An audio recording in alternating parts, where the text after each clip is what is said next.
Thank you, Trustee Phillips. District 4 Trustee Daphne Brookins.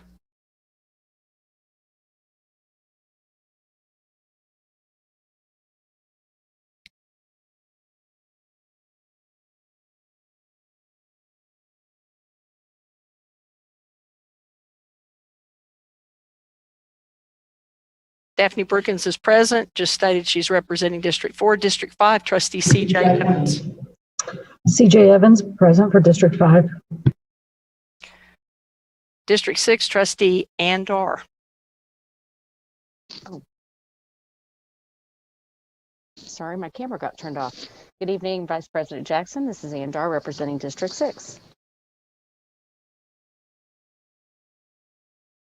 District 7, Trustee Norman Robbins. Good evening, Vice President Jackson. This is Norman Robbins representing District 7. Good evening, Trustee Robbins. District 8, Trustee Luebanos. Trustee Luebanos is present. District 9, Trustee Ashley Paz. Does not appear Trustee Paz has arrived yet, and President Cinto Ramos is out of town for a family emergency. And I'm first Vice President, Trustee Toby Jackson, representing District 2. On March 16th, 2020, Governor Abbott temporarily suspended certain open meetings requirements imposed by the Open Meetings Act to slow the spread of COVID-19. This action permits meetings subject to the Open Meetings Act to be hosted by telephone or video conference.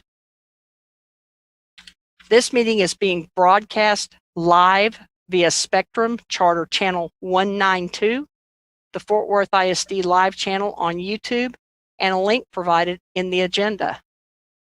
In accordance with those suspended rules, we certify the following. Notice of this meeting has been posted for at least 72 hours.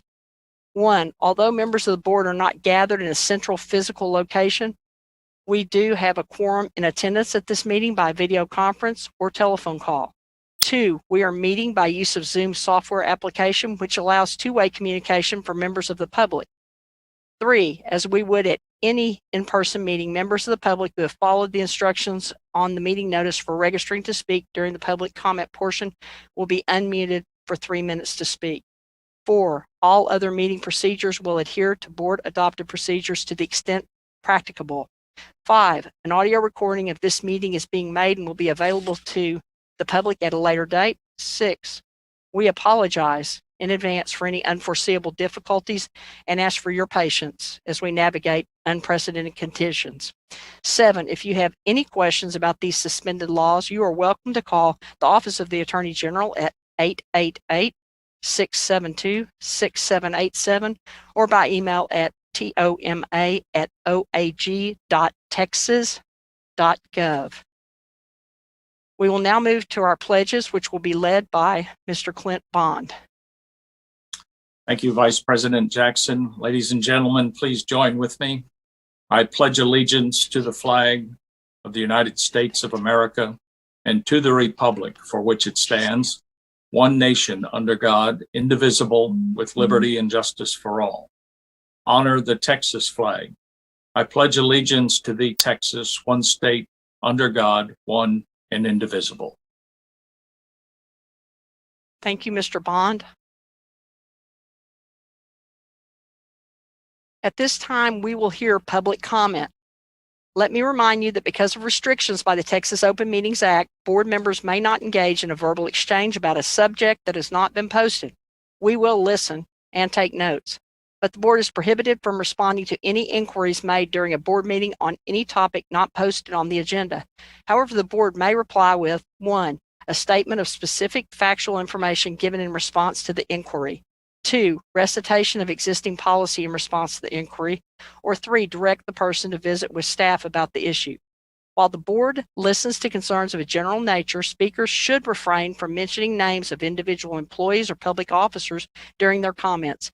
Any employee, parent, or other member of the public is asked to comply with the appropriate grievance policy to have a complaint heard pursuant to the applicable board policy. No presentation may exceed 3 minutes unless the speaker has prior approval for additional time because of the use of a translator. Speakers who require the assistance of a translator are permitted double the allotted time of speakers who do not require the assistance of a translator. Furthermore, a speaker may not relinquish his or her time to another speaker. This board asks that you please observe these rules for the purpose of effectively accomplishing the business of the meeting in a timely manner. Because we are utilizing an online platform, all speakers will be announced to speak in the order they are signed up. Mr. Clint Bond will announce the speaker's name, and at that time, his or her microphone will be unmuted for precisely 3 minutes. Before making your comment, please state your name and then proceed with your comment. At the end of 3 minutes, your microphone will be muted. Mr. Bond, can you please call the first speaker and those thereafter? Yes, Vice President Jackson, the first speaker is Chung Se Bay, and she writes, I am a doctor of nursing practice and currently working as a school nurse at Kirkpatrick Middle School. My petition today is for the human rights of women in the world who have suffered and are still suffering from unimaginable torments of sex slavery. The goals of this petition are twofold.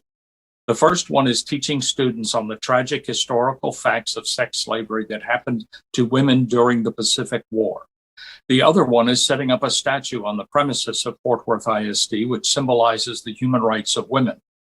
From 1910 until 1945, Japan ruled Korea as a colony by the brutal force of the Japanese imperial military. During that period, Japan provoked the Pacific War. During the war, the Japanese government forced about 200,000 women to be sex slaves for their soldiers in the government-sanctioned rape centers. These women were mostly from Korea, but also from other countries, including the Netherlands.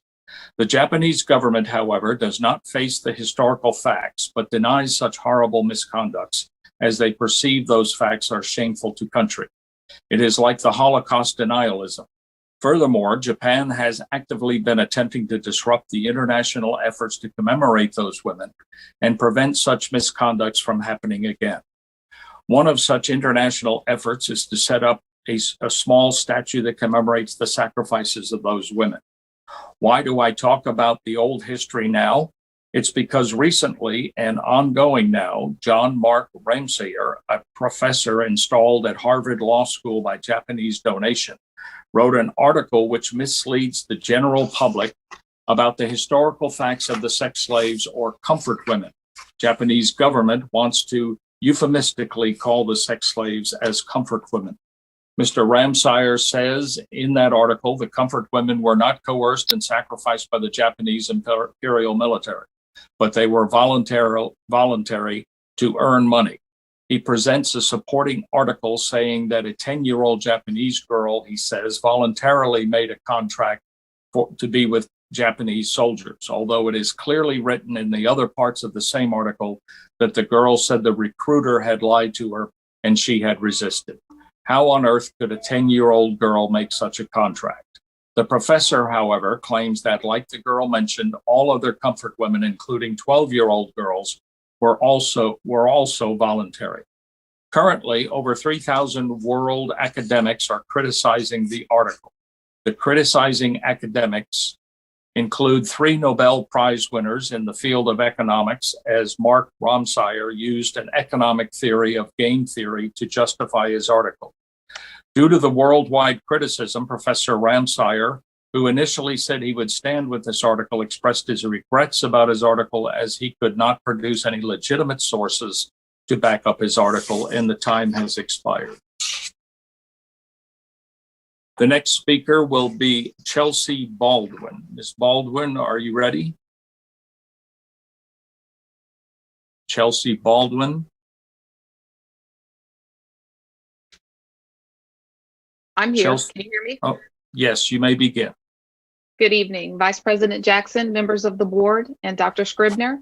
I am Chelsea Baldwin, Deputy Executive Director of UEA.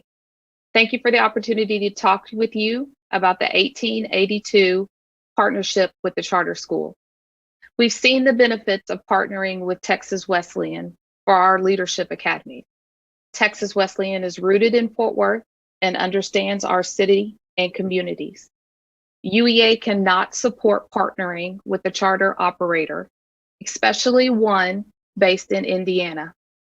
They have no connection to Fort Worth. We ask you to reconsider this partnership.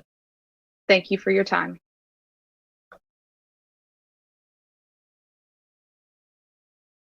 The next speaker is Jennifer Traeger. Ms. Traeger, are you ready? Jennifer Traeger. I'm here. Can you hear me? Yes, you may begin, please. Yeah. Can you hear me? Yes, Okay. we can. First, I was wondering. Okay, thanks. Hi. First, I was wondering when the public would be allowed to attend these meetings in person. Many local government entities are allowing the public to attend, such as City Council and Commissioners Court. I've sent numerous emails to this board with the same trustees who always respond. However, I've yet to receive one email from the superintendent or board president. I know that masks are not on this agenda, but I'm hoping they will be on the next. The governor said masks are not mandatory, and the TEA came out with its revised guidance. As I pointed out to each of you in email, the TEA had said since last summer up until recently on March 4th, quote, schools are required to comply with the governor's executive order regarding the wearing of masks, end quote. However, on March 4th, the verbiage changed to, quote, schools must comply with the following requirements. Every student, teacher, or staff member shall wear a mask over the nose and mouth when inside a school building, end quote. It goes on to say that mask requirement does not apply to the following. Any person under the age of 10, except where a school system determines it is developmentally appropriate. I have emailed back and forth with my trustee about this specific statement. How does anyone, find it developmentally appropriate for a child under 10 to wear a mask all day? Their brains are not fully developed. A fear many have is that they think they or loved one gets COVID, they will end up in the ER, but numbers have shown only 3% actually do. In a Florida study, schools with mask optional had an average over 30 days of 18.6 cases, while schools with mask mandatory had an average over 30 days of 25.9 cases. That's 7.3 more cases where masks were required. According to the World Health Organization, from December 1st, the likely disadvantages of the use of masks by healthy people in the general public include potential increased risk of self-contamination due to the manipulation of a face mask and subsequently touching eyes with contaminated hands, difficulty with communicating clearly, a false sense of security leading to potentially lower adherence to other critical preventive measures such as physical distancing and hand hygiene, potential headache or breathing difficulties, poor compliance with mask wearing, in particular by young children, just to name a few. By the next board meeting, all Fort Worth ISD teachers and staff who choose to be vaccinated should be. There's also many effective treatments and therapies that work against COVID. Is it possible to discuss pulling off this next layer? Teachers can continue to wear masks if they choose, and children's parents can decide too. Or would it be possible that a survey be sent out to teachers and student parents linked to their specific student ID like last fall? What is the district's goalpost for the eventual complete and total removal of masks? Just like the flu, it will likely never completely go away, but we have learned to live with the flu and its yearly risks. I ask that voices be heard, acknowledged, and considered in the decisions you are making that affect not only the physical health of our children in regard to long-term mask wearing, but their emotional well-being as well. Thank you for your time.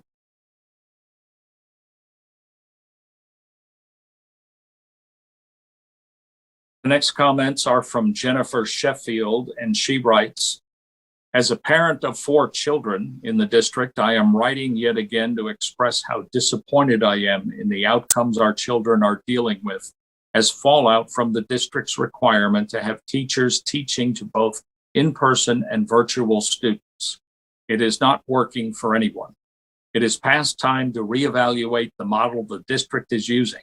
Even though there are only 12 weeks left in this school year, I would urge you to consider change now. But at the very least, please assure families of the district that you are on top of these issues for the fall.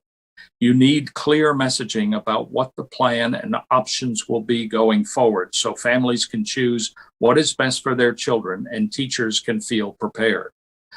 We stuck with Fort Worth ISD when so many sought other options in the fall.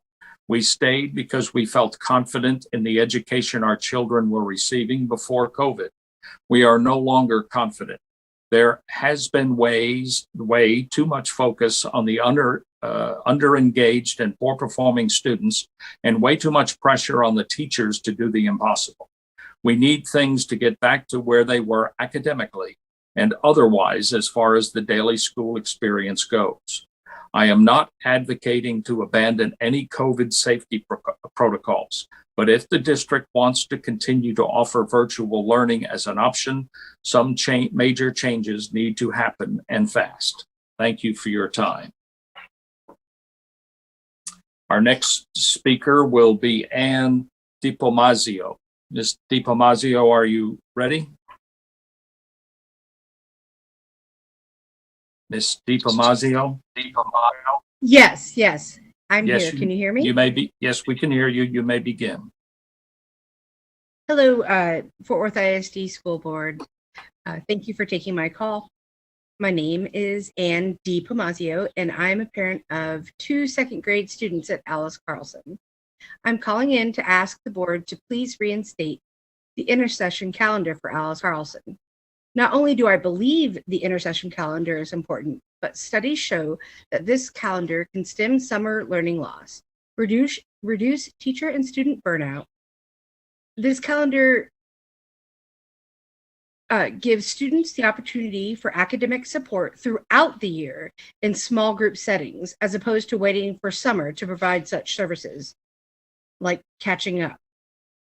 This calendar can also enrich students' educational experiences by allowing for the addition of creative courses in art, science, and acting, as well as many other non-traditional learning options, which are imperative for social emotional growth and broadening their world and their horizons. Lastly, returning Alice Carlson to the intersession calendar will help our school community to return to a sense of normalcy. Thank you.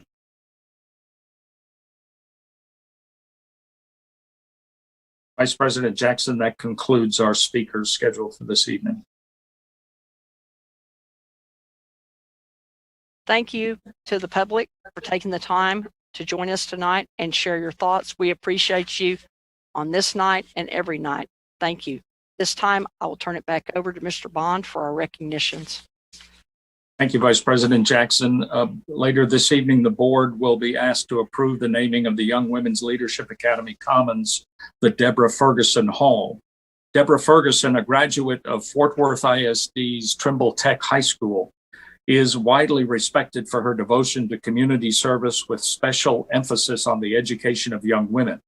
Because of the special influence of her own mother in her life, Ms. Ferguson is committed to being a positive role model for young women who will be with the mothers and leaders of the future.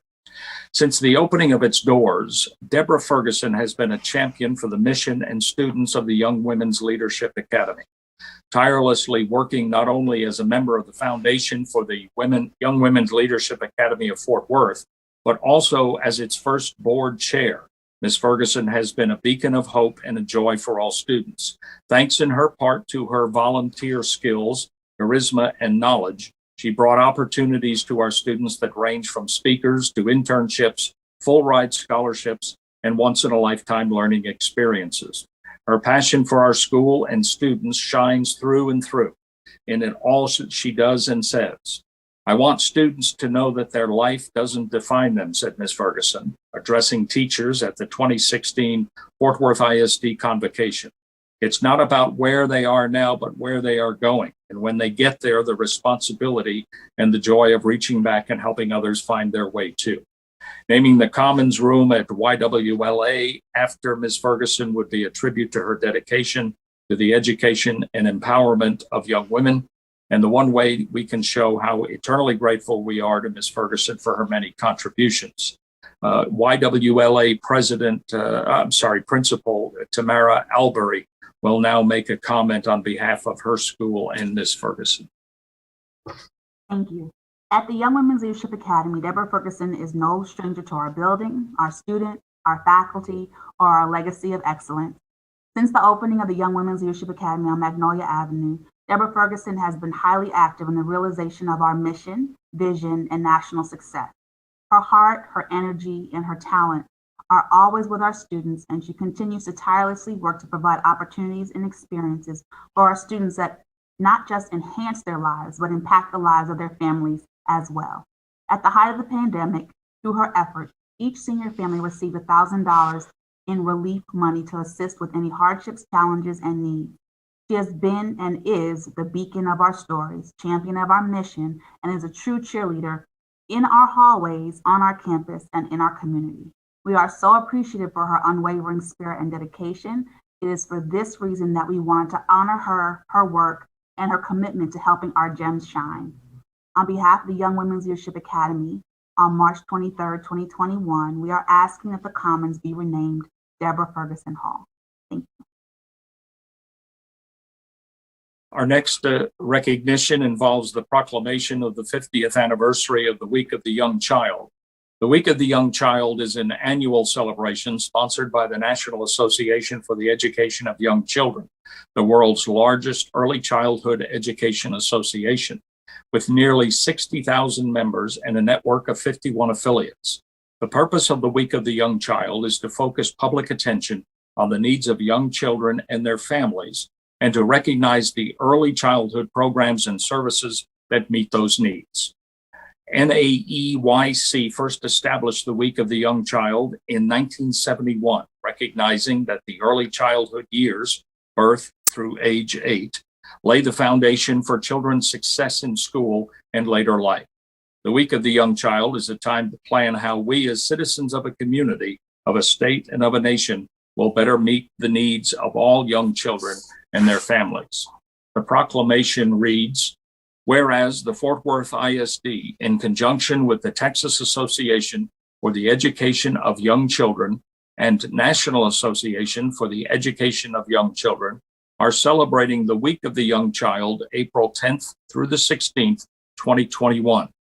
And whereas the district is working to promote and inspire high-quality early childhood experiences for our youngest citizens that can provide a foundation of learning and success for children in Fort Worth. And whereas teachers and others who work with or on behalf of young children, birth through age 8, who make a difference in their lives of young children in the Fort Worth ISD, deserve thanks and recognition. And whereas public policies that support early learning for all young children are crucial to young children's futures and to the prosperity of our society, the Fort Worth ISD Board of Education does hereby proclaim April 10th through the 16th, 2021 as the Week of the Young Child in Fort Worth ISD, and encourages all signatures to work to support and invest in early childhood in Fort Worth, dated this 23rd of March, 2021. Thank you, Ms. Jackson. Thank you, Mr. Bond. At this time, we'll move forward to agenda item number 5, Lone Star Governance, also known as LSG. Dr. Scribner and his team have a Lone Star Governance update. Dr. Scribner?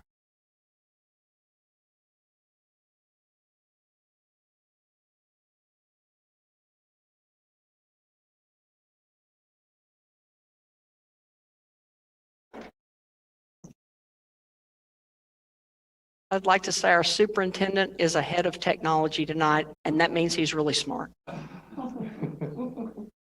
Thank you very much, Vice President Jackson. At this time, we'd like to provide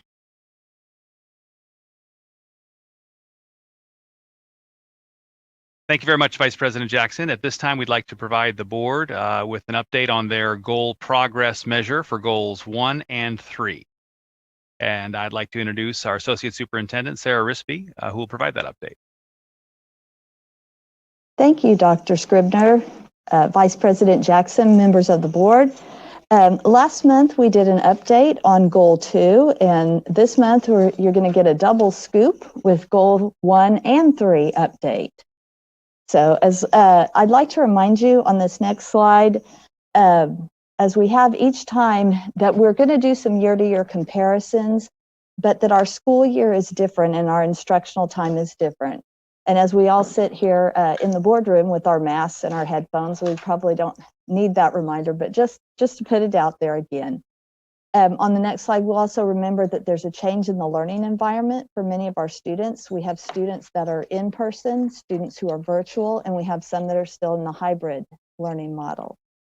And finally, that we have some unfinished and some lost learning time. Some of that is from spring 2020 when we closed after spring break and then reopened virtually for the rest of the year. and some is in students changing from one environment to the other. In fact, TEA issued a reminder to districts and a caution just a couple of weeks ago that said, be cautious in use of your 2021 data and remember that you have to consider the COVID impact. So we'll keep that reminder out there as we look at these things that we must monitor. So for goal 1, which is our early literacy goal, this is our board goal, which is the outcome for 3rd grade reading. And on the next slide, you'll see that same goal broken out by student groups. Under goal 1, we have some goal progress measures, which include progress measure 1.1 for Circle, which is the assessment that our earliest learners, our pre-K students, take. You see here our end of year targets, and then those same targets on the next slide will be by student group. But let's look at what we can look at right now, the phonological awareness components that we test at beginning, middle, and end of year.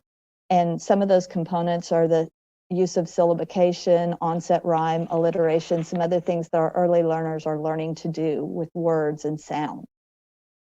So on the next slide, we'll see here a comparison from middle of year 2019, which is on the tan bar, and then middle of the year 2020, which is on the dark bar.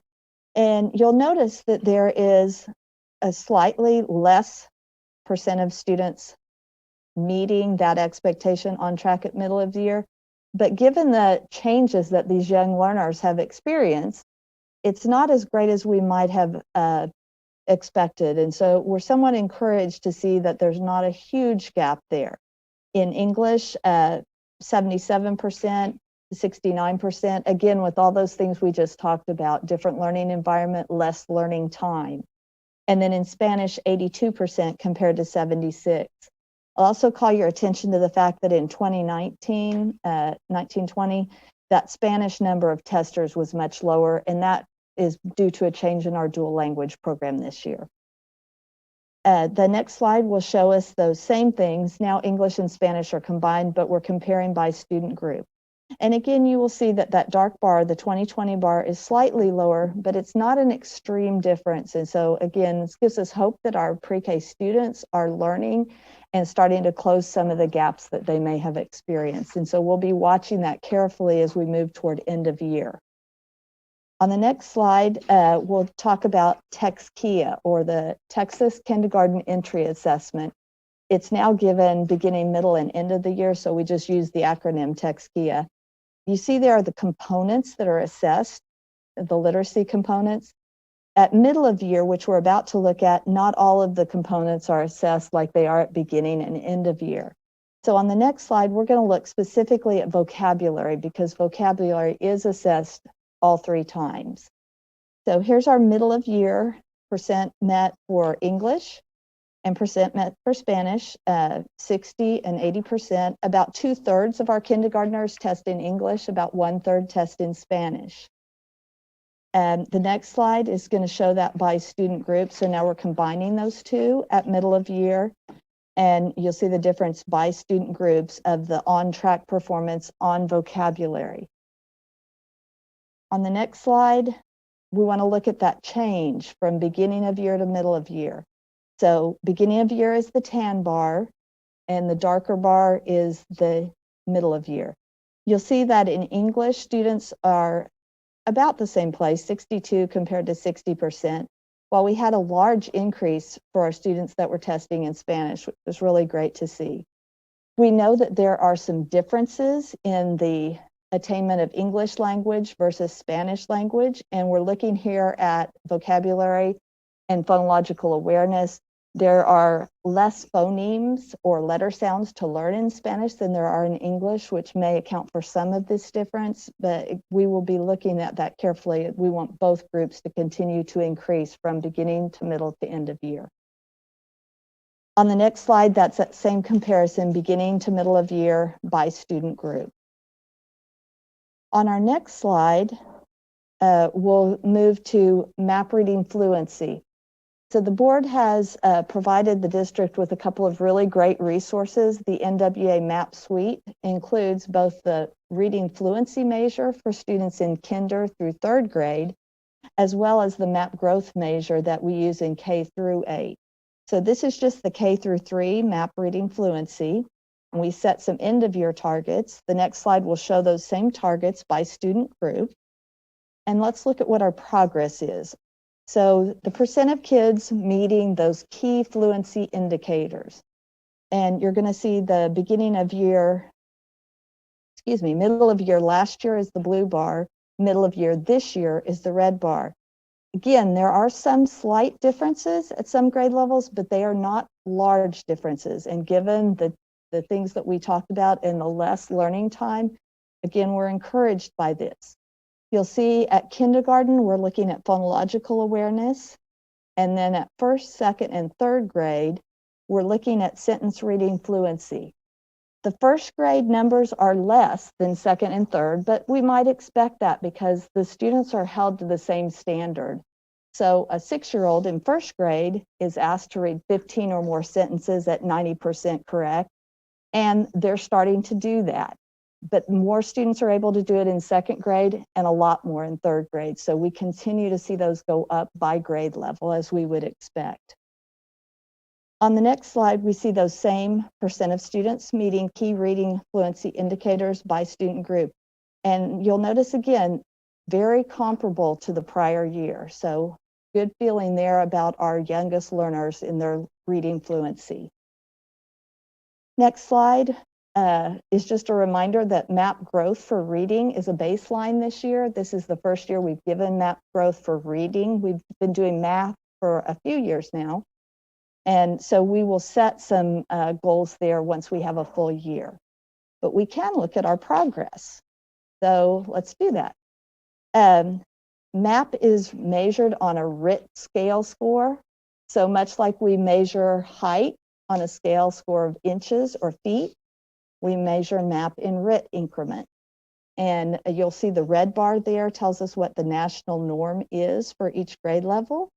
The gray bar is beginning of year, the darker bar is for middle of year, and you'll see that all grades except grade 7 saw an increase in the average RIT score. 7th grade remained steady. On that next slide, we're going to look at the percent of students that met their projected growth. So based on the student's age and the time of year that they take the test, they have a growth projection to meet on the next assessment. And this shows us the percent of students who met that growth projection.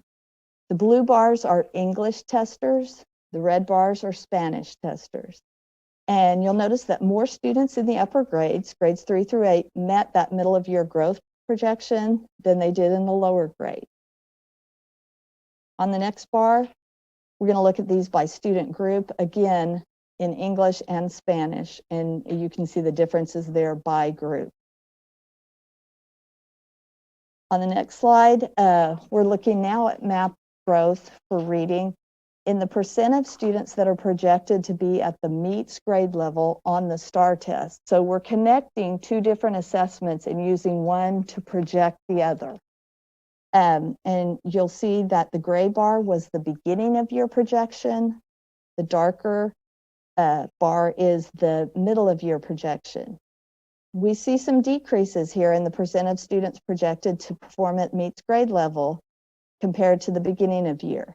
We know that while we have some differences in learning situation, and we look deeper into that the percentage of our virtual learners who are projected to meet grade level at every grade level is lower than our students who are learning in person. So we have been encouraging and welcoming our students back as they and their families feel that that's appropriate. And we really feel like that provides the best opportunity in learning for each of our students. But we have students in both groups that are making gains. The gaps are just bigger for those students in virtual learning. The next slide will show us the same information by student group. And you see that there's that similar decrease. The gap there between virtual learners is greatest for our African Americans. So our students who are African American who are virtual learners have a bigger gap between the in-person learners than any of our other student groups. I'm going to point that out. On our next slide, we're going to move to goal 3. So now we're moving from our early learners in reading to goal 3, which is college, career, and military readiness. And we have an outcome goal set for the percentage of students who graduate college, career, and military ready, as you'll see there. And we've had a nice upward trend in that goal. The next slide will show us that same information for each student group and our goals there. And then we'll start looking at our goal progress measures. So the overall goal is for graduates. And in order to get to a graduate, we want to look at that for 12th graders. And we're not looking at slides for 11th, 10th, and 9th graders, but we do monitor at each grade level. So percentage of 12th graders who meet that CCMR criteria, you can see last year. The next slide will show us that same information by student group. And then we'll look at where we are with our current 12th graders. So our current seniors who will become the class of 2021. Last year at this time, we had 35.7%. This year, despite COVID, we see an increase to 38.7%. So we have a greater percentage of our current seniors than we did at this time last year. Next slide will show us the same information by student groups. You can see that there are increases in all student groups except white, which remains steady. On the next slide, so we're going to flip here. We were talking about seniors, those who are ready to graduate. It's also important for us to watch our 9th graders. So 9th graders who come into high school, we want to get them on the path and get them started in the right way. So we watch for their on track.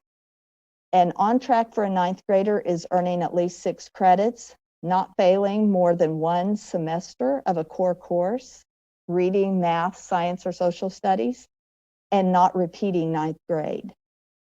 And we saw a big increase on the 2020, and just a note there that we did change some guiding for grading to a pass-fail option because of being the total virtual.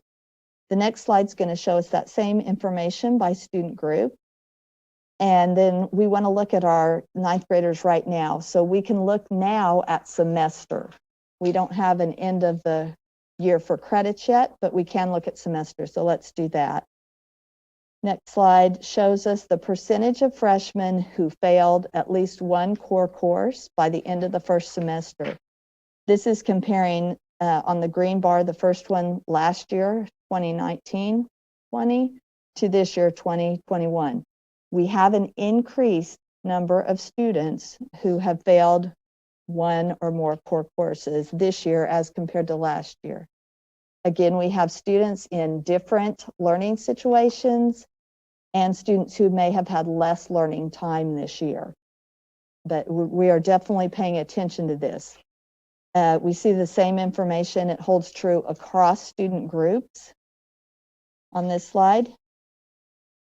Then if we go to the next slide, we looked at this earlier in the year by 6 weeks. So I wanted to show you each 6 weeks and then give you that semester average, which is circled in green.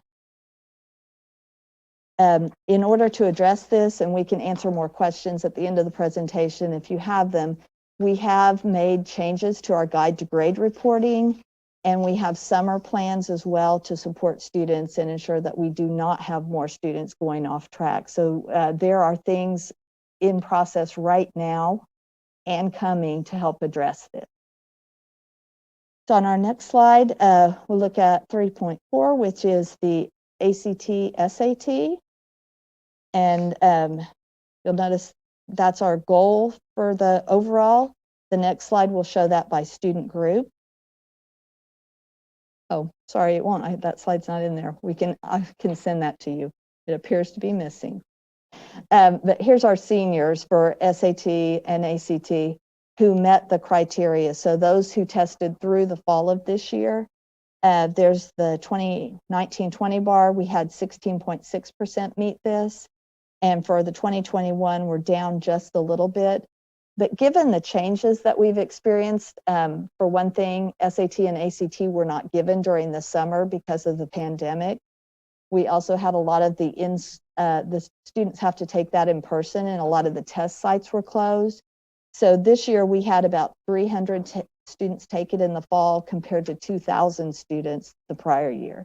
So just opportunity, we expect to see this change once we are fully open back up. Next slide will show that by student group, and it's fairly consistent with the overall. On the next slide, I wanted to add, this is not one of the goals by itself, but students as well as ACT and SAT can take the TSIA test. It's used to be called the AccuPlacer, or they can take a college prep course that helps them go into college earning credits immediately rather than going to remedial courses. We've seen a really great increase in this. Part of this is because all of our campuses are now offering this on campus. Students don't have to go to TCC to take it. Additionally, we're offering the prep course at all of our comprehensive high schools, so all students have the opportunity to take this. And I wanted to point out that it's probably not appropriate for every student. So some students are going to do better on SAT, some may want to do TSI. The goal of the district and your goal as a board is for students to meet at least one of those measures. Next slide. This is that same information on TSIA by student group, and you see that all groups have shown nice gains there. And then I added in the CCMR criteria. Trustee Dar asked about that last time, so I want to be sure we included it here so you could see what that those criteria are. And these are the state and national criteria, the cut point that a student has to make to be considered college, career, and military ready.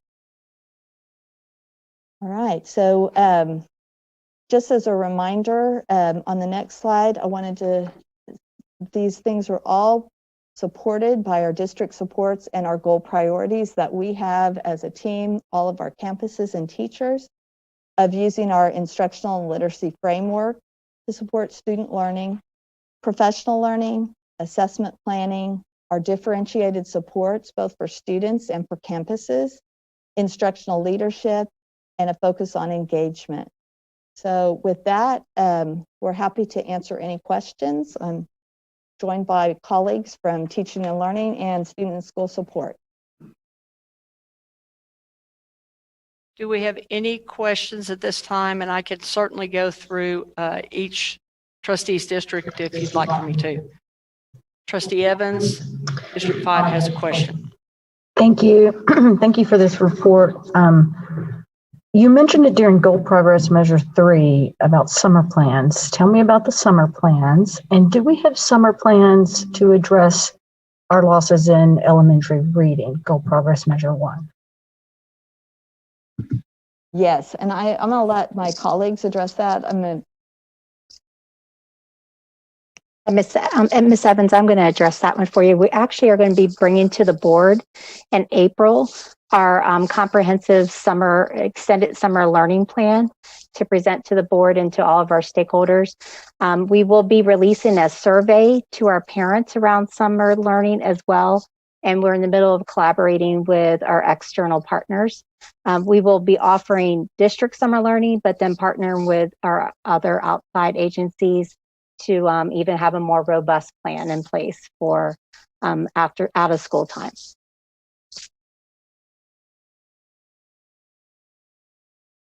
Thank you, Trustee Evans, and thank you to the staff. Any other questions here?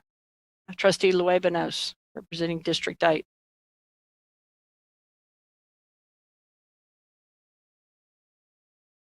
Increase.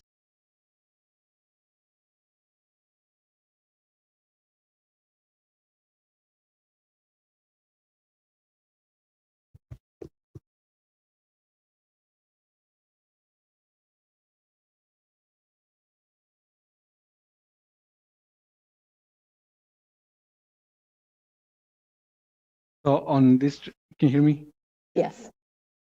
On page 38, the increase of who failed classes from 2019 from 28% to 41%, is that because of online learning, the students who fail?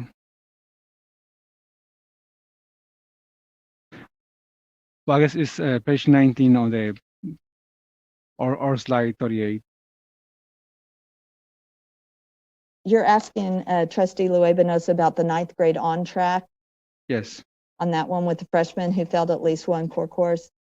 And the online learning likely had some impact on that, as well as the students having missed some time last year if it's a course that built from one year to the next. So if you're moving from English 1 to English 2 and building on that, and you missed some of the year last year when we had some learning loss there, that difference is actually about 350 students. So while percentage-wise it's a large percentage, the number of students is not so great that we feel we can't address it. So that change in the guide to grade reporting gives students additional opportunities to make up work and regain that credit, as well as the summer plans that Ms. Molinar just talked about. Great, thanks. So on slide 43, we see one group on the mid 40s, and we see other groups in the 10s or less than 10%. Is that due to lack of communication between? Why do we have this number so low for the Hispanic and African American? It's a great question. I'm going to see if Dr. Sorensen or Dr. Sines wants to add a little bit to that, but I do want to say the trend has been upward for all groups. So we know that the pandemic has had a disproportionate effect on some student groups, but you see that those groups were lower before the pandemic as well. So to address that difference, I'm going to turn to my colleagues to talk about that with academics. I think it's also important to note for this year that students have still to take SAT and ACT because of delays. We had another delay. Y'all can hear me? We had another delay with the winter storm where we had to move the assessments. They're about to take the ACT, then they'll take the SAT. So we got to remember that all of our students do take the exam. That's one thing. And with addressing the actual performance of the students, that is something I'll pass to Dr. Sorensen so we can talk about how we've embedded that into our curriculum. One of the ways that we're really attempting to address the academic progress and the achievement of our students with a focus on our African American and Hispanic students is really looking at the rigor and complexity of the courses and ensuring that advanced academic opportunities are not only available for our Hispanic and African American students, but what is being taught. What is the text that students are reading? What are the skills? What are the TEKS? What are the opportunities that kids have to engage in critical thinking, culturally responsive text, problem solving, things of that nature, so that when they are then exposed to these types of exams, they're prepared and they are more able then to score at a college ready level, and scoring at college readiness levels according to ACT and PSAT. Great, thank you so much. Thank you, Trustee. Thank you, Trustee Luebanos. I'm sorry. Okay.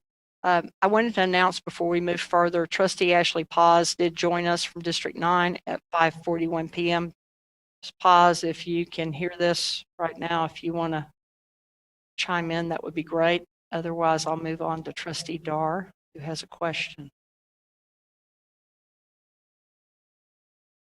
We'll move to Trustee Dar, District 6. Thank you, Trustee Jackson. Can you hear me okay? Okay, thank you. I appreciate this presentation and thank you very much for including the ACT and the SAT. I actually wrote down that question and now I don't have it to ask. So thank you for including that information. I really look forward to the report in April when we're going to be talking about how we're going to address some of the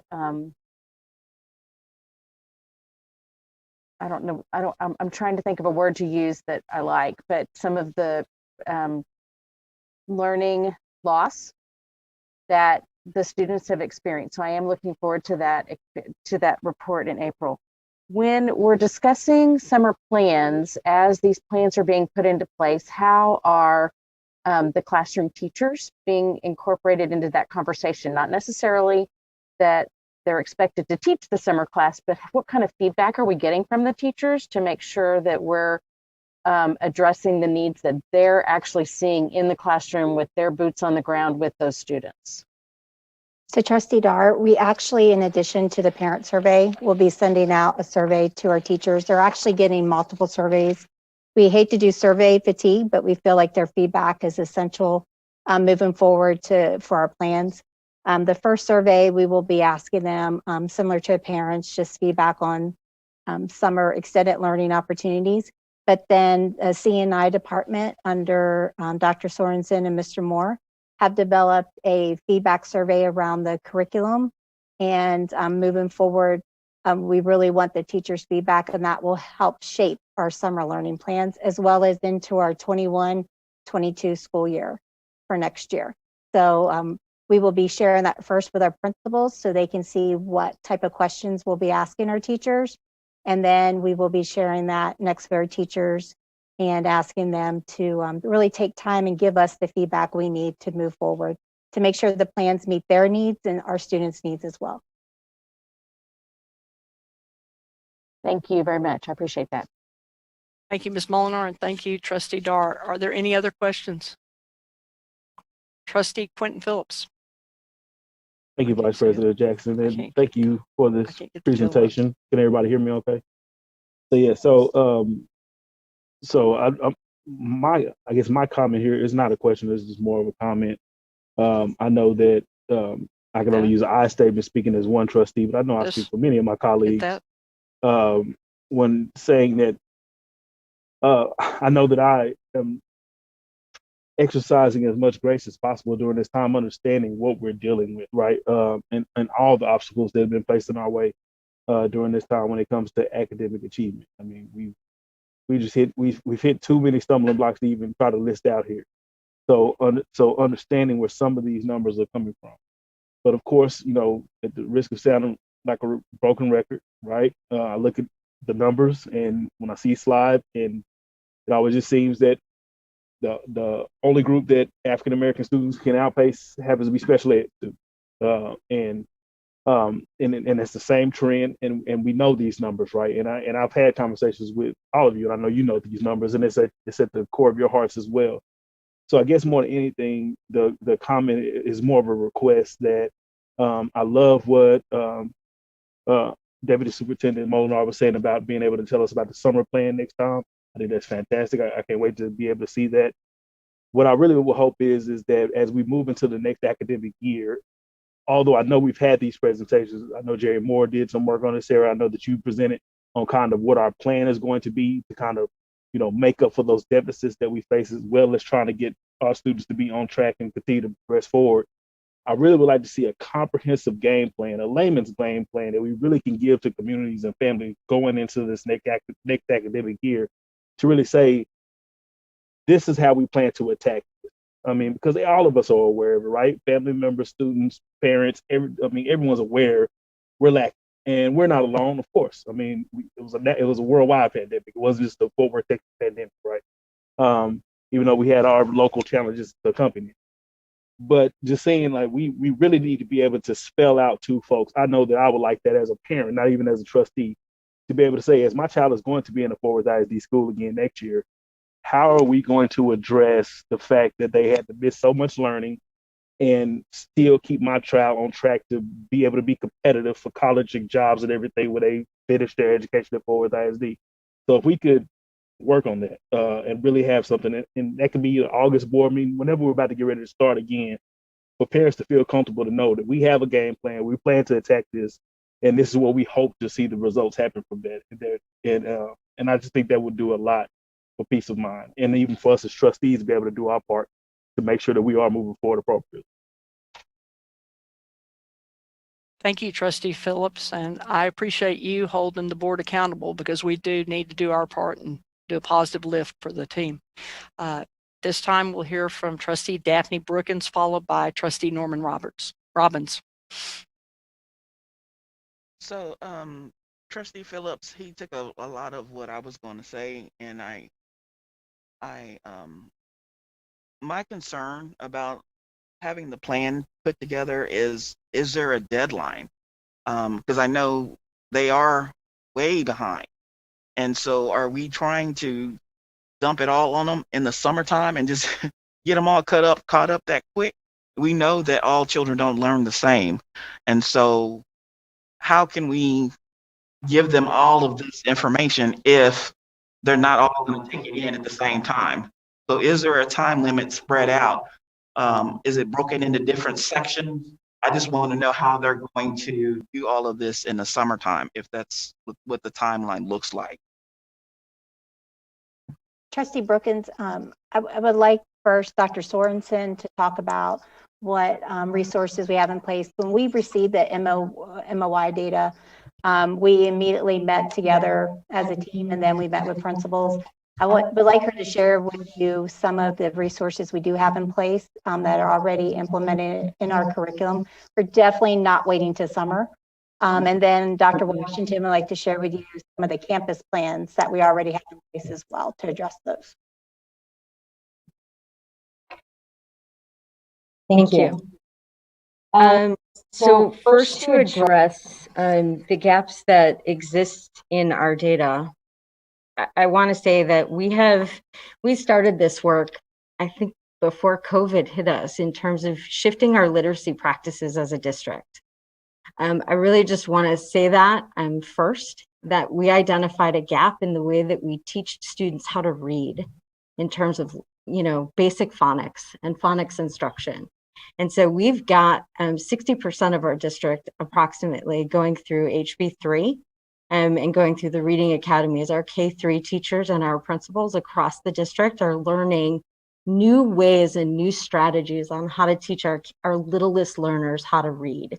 And so that's happening, right? That's happening across the district. Our principals are getting their sea legs on how to be literacy leaders with our littlest learners. We're adopting a new pre-K curriculum, which you guys will hear about really soon, which again will address our littlest learners. We've got this really robust professional learning that's going on, and those practices are hitting our classrooms every single day. So that is happening, and the schools that went through that first are schools that are tier 3, 4, and 5 campuses.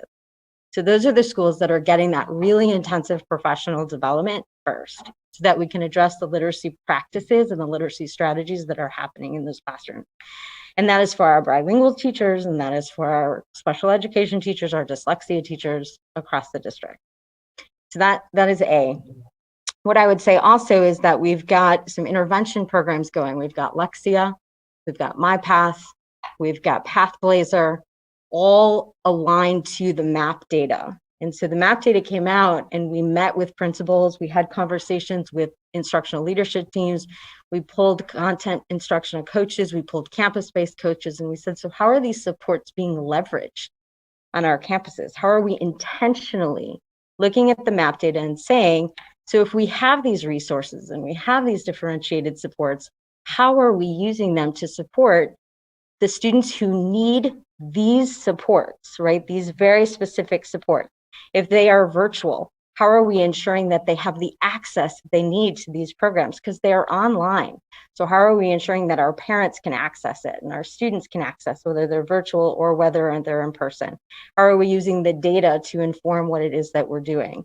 So we're already infusing those programs that you guys graciously approved for us to make sure that we're doing the literacy interventions that our students need, as well as, I think Mr. Moore and Ms. Molinar have said over and over again, our focus on really quality tier 1 instruction every single day, what our kids are exposed to every single day, the type of text that they're exposed to, the type of lessons that they're exposed to makes a difference.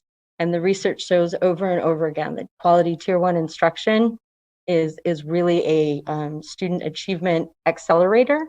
And we are looking at acceleration, not remediation, as a strategy to close those gaps. So we've got all of that going on. So Trustee Brookins, I hear your sense of urgency. Trustee Phillips, I hear your sense of urgency, and I feel it as well. So we've got all that going on at the same time as we've got summer plans happening. And I would just add to that, we see the gaps in our learning from African-American students, between Hispanic and African-American, between African-American and white.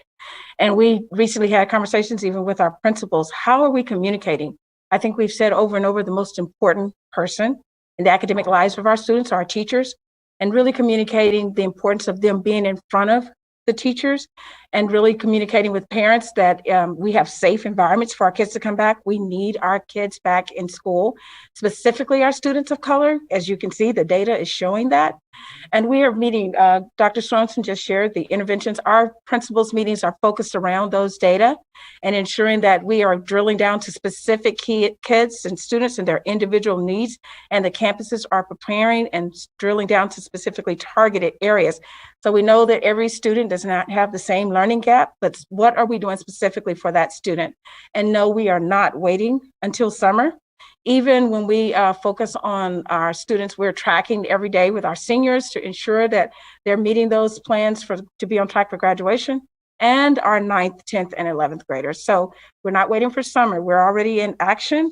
We're also wanting to create a quality plan so that it can accelerate our students and they start on track this new school year.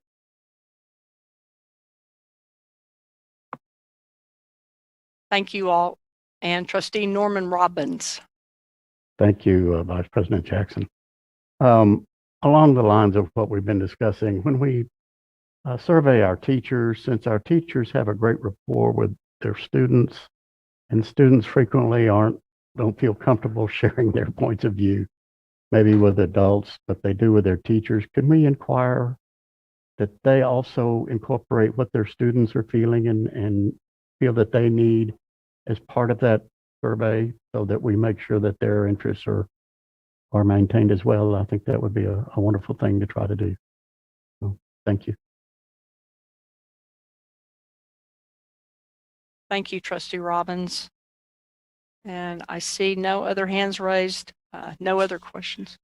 Oh, got one. Trustee Luebanos, District 8. Thank you. So just one question. You mentioned 3 programs, Path Blazers and 2 others. And for many times I have asked how many of those programs are in Spanish, because we have for our English learner students in 1st grade, 2nd grade, 3rd grade, that they don't comprehend the English all the way, and they're using Path Blazers. So, and at the time when I asked, we didn't have that program in Spanish. Are we having those programs in Spanish, or are we looking into having any other programs in Spanish?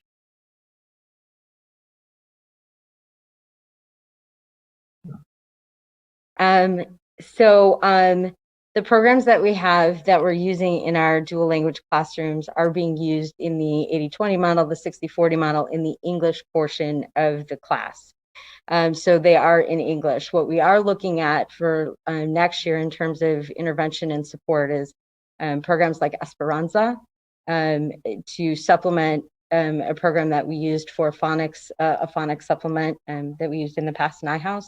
Esperanza is the Spanish supplement for phonics. So even though Spanish isn't necessarily a phonemic language, so we are looking at a supplement for Spanish for next year in order to make sure that, again, our littlest learners are getting the support that they need in Spanish.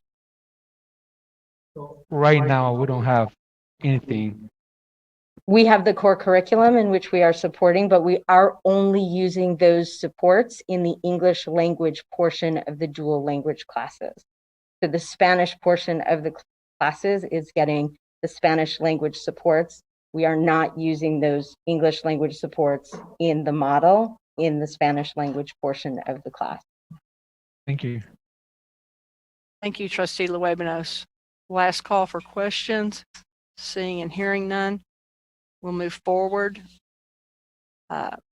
We have Dale Latham, who is our Lone Star Governance coach, and he will join in and lead this Lone Star Governance Quarterly Board Progress Review at this time. Welcome, Mr. Latham. Good evening. Start my video, get on here. Happy to be with you this evening. It doesn't seem like it, but it's been a quarter. It's been 3 months ago since we had a chance to come together and spend a few minutes to do a self-evaluation on our Lone Star governance efforts. And so moving forward, we've had some team meetings just to touch base and see where we were And the individual teams are going to bring to the rest of the board some recommendations for our next quarter targets. I'll just be a spoiler and go ahead and say that we've seen some gains in our and progress towards the master's focus level of the integrity instrument. And so I'll move forward and lead us through the self-evaluation as I go through the teams. I always remind you that I am your designated hitter. So if you would like to call me in from the bullpen to go through that component or to assist with the component, I know that President Ramos has a couple of these different team reports that he was on. So I'll substitute for him as we go through there. So we'll just go through the order with Vision 1. Do one of the team members, I don't have my list of team members in front of me, but would one of the team members want to take the Vision 1, or do you want to pass it? I'm glad to take this, Mr. Latham. All right. Vision 1 is the board has adopted student outcome goals. Yes, and those student outcome goals, number 1 is increase the percentage of third grade students who score at meets grade level or above on STAR reading from 34 to 47% by August of 2024.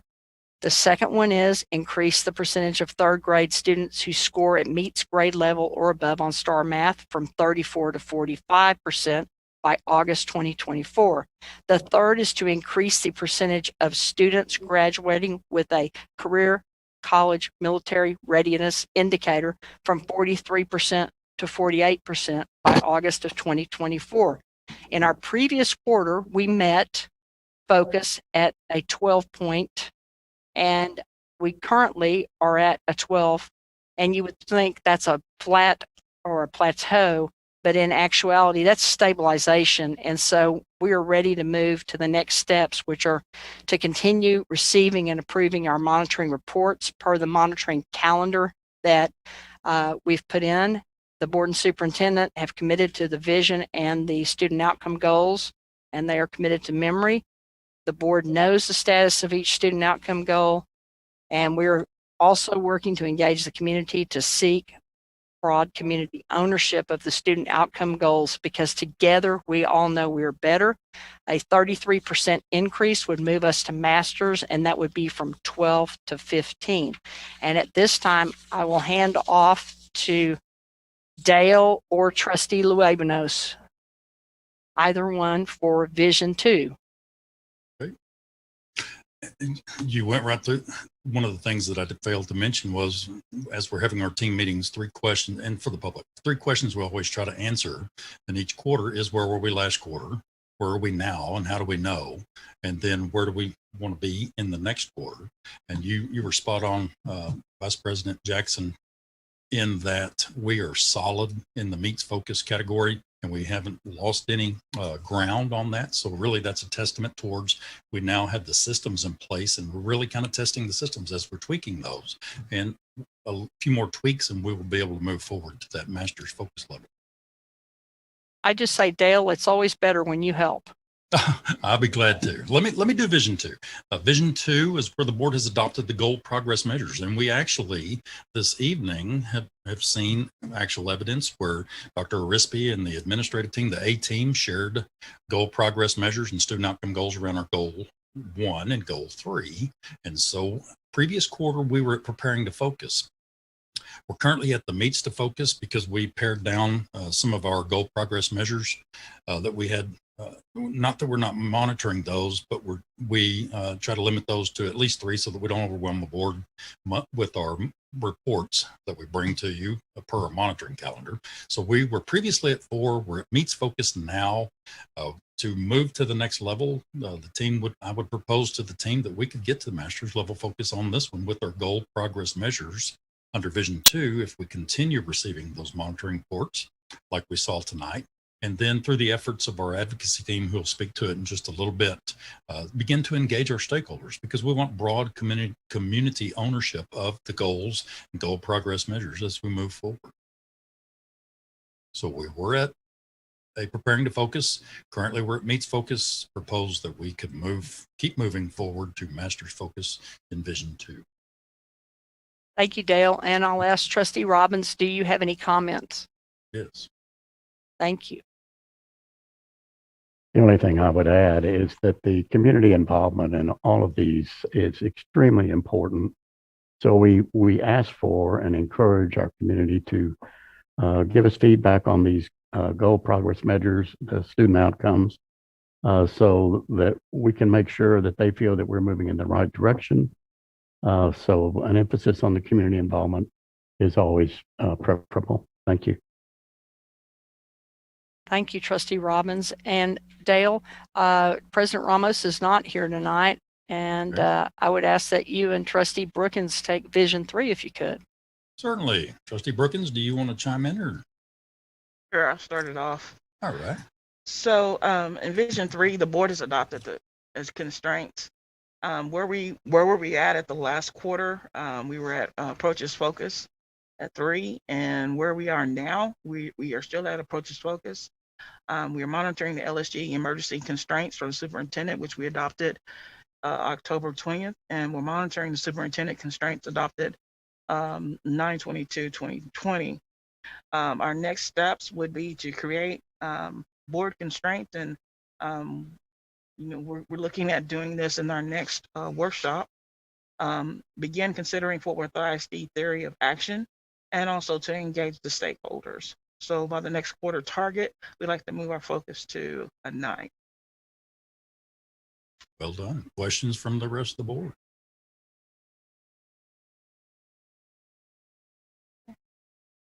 With Vision 4,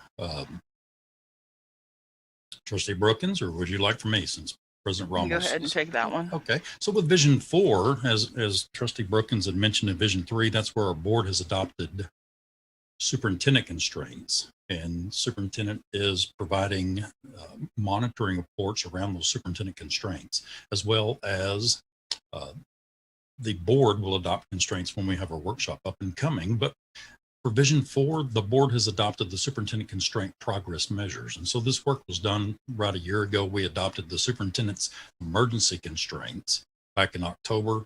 And so what we were, where we were previously in the previous quarter, we were at meets focus because those constraint progress measures had been adopted. Currently, we are still at meets focus because we haven't lost any ground on that. I would propose to the board that we could get to master's focus in the next quarter if we do these next steps. One of those is going to be to continue to receive those constraint progress measures that Dr. Scribner provides to the board per the monitoring calendar which we adopt. And then once again, like we mentioned with Vision 2, through the efforts of our advocacy team, having an opportunity, and Trustee Robbins mentioned it as well, about having an opportunity to engage our stakeholders and provide some input, and get some input and a broad ownership of the constraint progress measures aligned to the superintendent constraints. So we were at meets focus previously. We're currently still at meets focus with an effort to move to master's focus. Thank you. And the next category is accountability 1, where the board invests at least half of our time on improving student outcomes. And the team members are myself and Trustee Brookins. Trustee Brookins, would you like the top half or the bottom half? Or all of it? Okay. Thank you, Trustee Brookins. Accountability 1, as I said, is truly when the board invests half of our time on improving our students' outcomes. And we meet focus now at a 12, and we also have met focus in the previous quarter at 12. We have collected time tracker reports for quarterly review to see how much of our time is actually spent working on improving student outcomes. We've analyzed and spent time looking at our student outcome goals and constraints. We've adopted a monitoring calendar, which we did on 10/20 of 2020.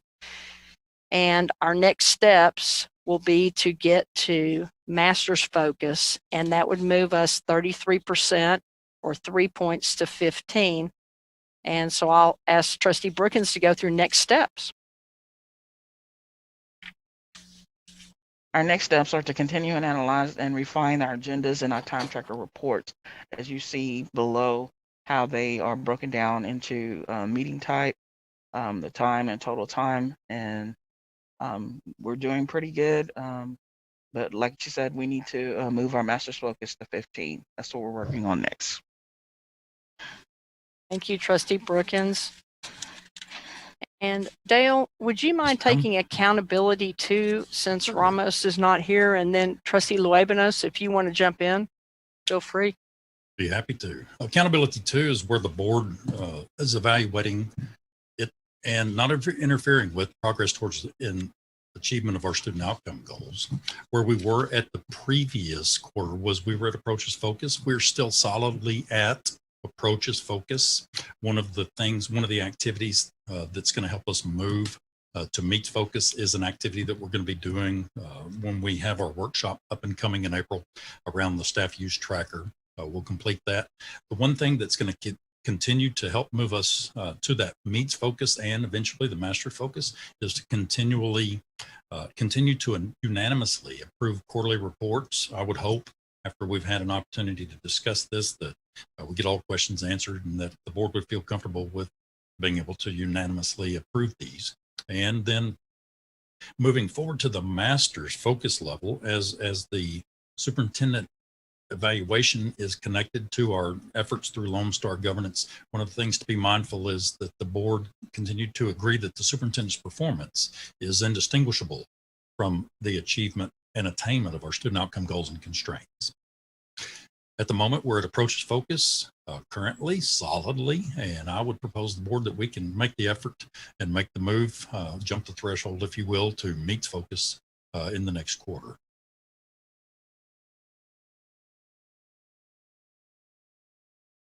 Trustee Luebanos, do you have anything to add, or did Dale cover it?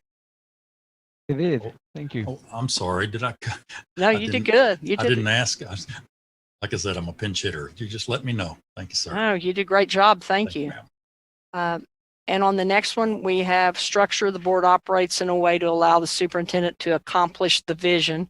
And team members are Trustee Evans, Trustee Paz, and Trustee Phillips. And I will leave it to you all which order you want to go in.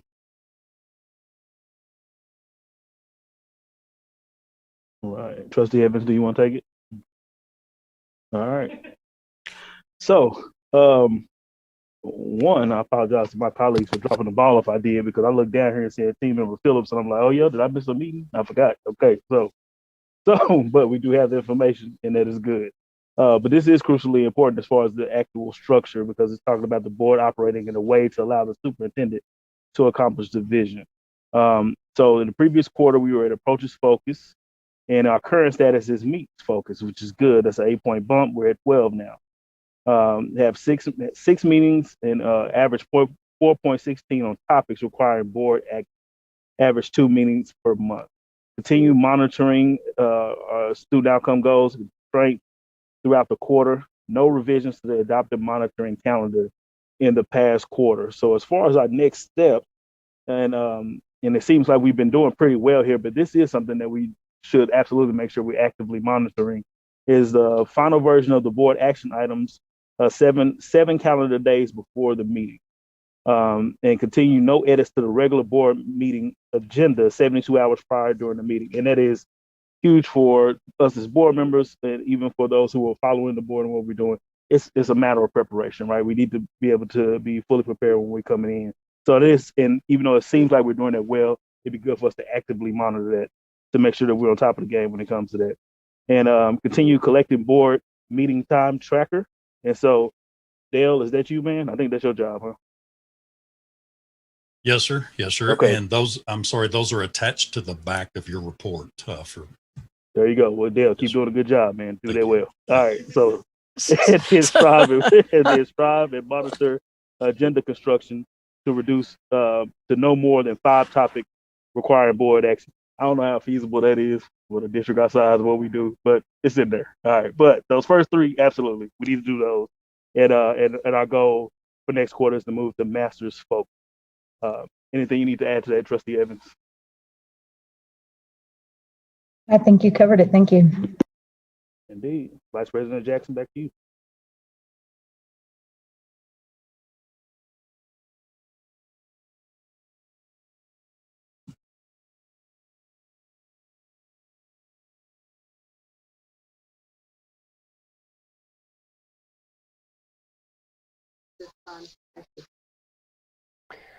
So thank you, Vice President Jackson. And we were in the previous quarter, we were at preparing to focus, and at the current status, we are still at preparing to focus. The massive winter storm kind of threw us off our game a little bit, and I'm sure this isn't the only way that it did so. But as Trustee Robbins said earlier, this community involvement is critically important, and this is a huge piece of that puzzle of getting all those pieces to fit together, is to provide some community involvement. And so our next step will be to have an advocacy team. We're going to lead meetings with the board about the plans for town hall meetings. That we're going to schedule plans. The schedule and plans are drafted. However, the plans we already drafted those, but then the winter storm usurped those plans, and we've had to reschedule those meetings with the community. Continue to seek and create opportunities to publicly communicate board adopted student outcome goals and discuss the vision and the values of students.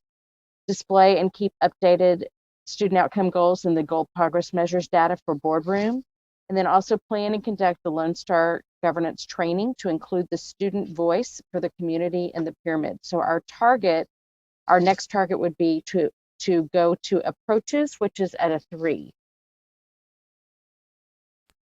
Thank you, Anne. And then I just wanted to add that 4 new dates have been determined, and we're going to circulate a sign-up sheet to make sure we can or that at least 2 to 4 trustees can be present at each meeting before those dates are announced. And between the 9 of us, we should be able to have, at least 2, up to 4 at each meeting without a problem, and you'll be getting that shortly. I think it's also important to remind the board and the community that these meetings, we're doing 4 meetings. The first meeting will be with an elementary focus. The second meeting will be with a middle school focus. And the third meeting will be with a high school focus. And then the fourth meeting will be in Spanish for our Spanish-speaking constituents and population and community. Trustee Dar, you make me want to go to the meetings. It sounded very official. The next quarterly progress report component is Unity, where the board works collaboratively with our superintendent, Dr. Scribner, to lead us and our team toward the vision. And the team members are Trustee Quentin Phillips, Trustee Norman Robbins, and Trustee Ann Dar, and I'll leave it to you 3. Thank you so much, Vice President Jackson. And I actually was aware that I was on this team, so I did good this time. All right. So met with the Unity team with the trustees that you mentioned, Trustee Robbins and Dar, myself. And you spelled it out beautifully about how we work collaboratively with the superintendent to lead the vision. And so in our previous quarter, we were at Meets Focus, which is a 9, and I will kick it to Trustee Robbins to be able to talk about our current status. Thank you, Trustee Phillips. Our current status is Meets Focus, again a 9. We maintained 100% attendance rate for the quarter, well above the 80% Meets Focus threshold. And our next steps are to develop board constraints scheduled for our April 13th workshop, to complete training requirements, if applicable, adhere to board operating procedures, and to maintain 80% or higher attendance rate. And Trustee Dar will close us out. Thank you, Trustee Robbins. We are very close to that master's focus. I think that having an average attendance of 100% for the past quarter board meetings is notable. And as far as the training requirements, almost every board member has completed all of the required training. There is 1 person who has some additional training hours and 2 trustees who need to do the mandatory child abuse training, but all of this is not due until April. So there is time to complete that. So we are on course and doing well in that respect as well. And I'd ask, is there any trustee that has anything else to comment on?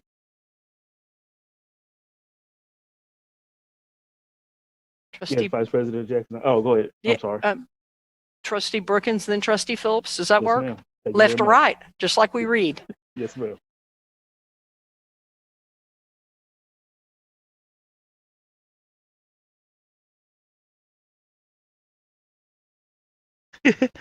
I just wanted to say that I have completed mine.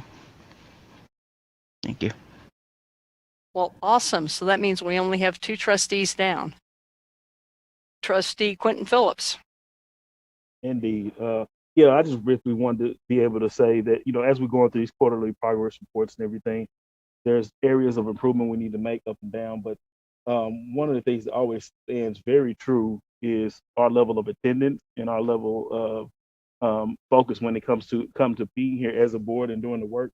And I just simply say appreciate my colleagues for taking this seriously, right? I mean, the fact that students' lives are in our hands, people's education in our hands, and I'm very proud to be a part of a board where I don't have to wonder whether or not y'all are going to show up, whether or not serious, whether or not if someone's missing, it usually is really something for real. So thank you all for your level of commitment that you've had to this district and to the students of our city. Thank you, Trustee Phillips. And with that, I want to thank you, Mr. Latham, and ask if you have any closing comments. Yes, ma'am. Vice President Jackson, my one closing comment, if you will scroll down through your packet to the last page, you're going to find the quarterly progress tracker report that is, I would submit that the scores that were presented in the report this evening from all the teams and the recommendations shows us that we have made a significant, well over 10% gain in our scores over the quarter, which we're on. Like I said, in the previous quarter, we've got you plotted out on a trajectory to get to the master's focus level within 3 or 4 more quarters. So you'll see the total scores that I came up with on a tracker report. So I would submit that this report is ready for board consideration at a future board meeting. You can put it on the consent agenda and get it approved, and everybody sign off on it, and I can submit this to the Texas Education Agency Lone Star Governance Division. With that, I want to say, President Jackson, trustees, Dr. Scribner, the A team, I most certainly appreciate the opportunity to work with you.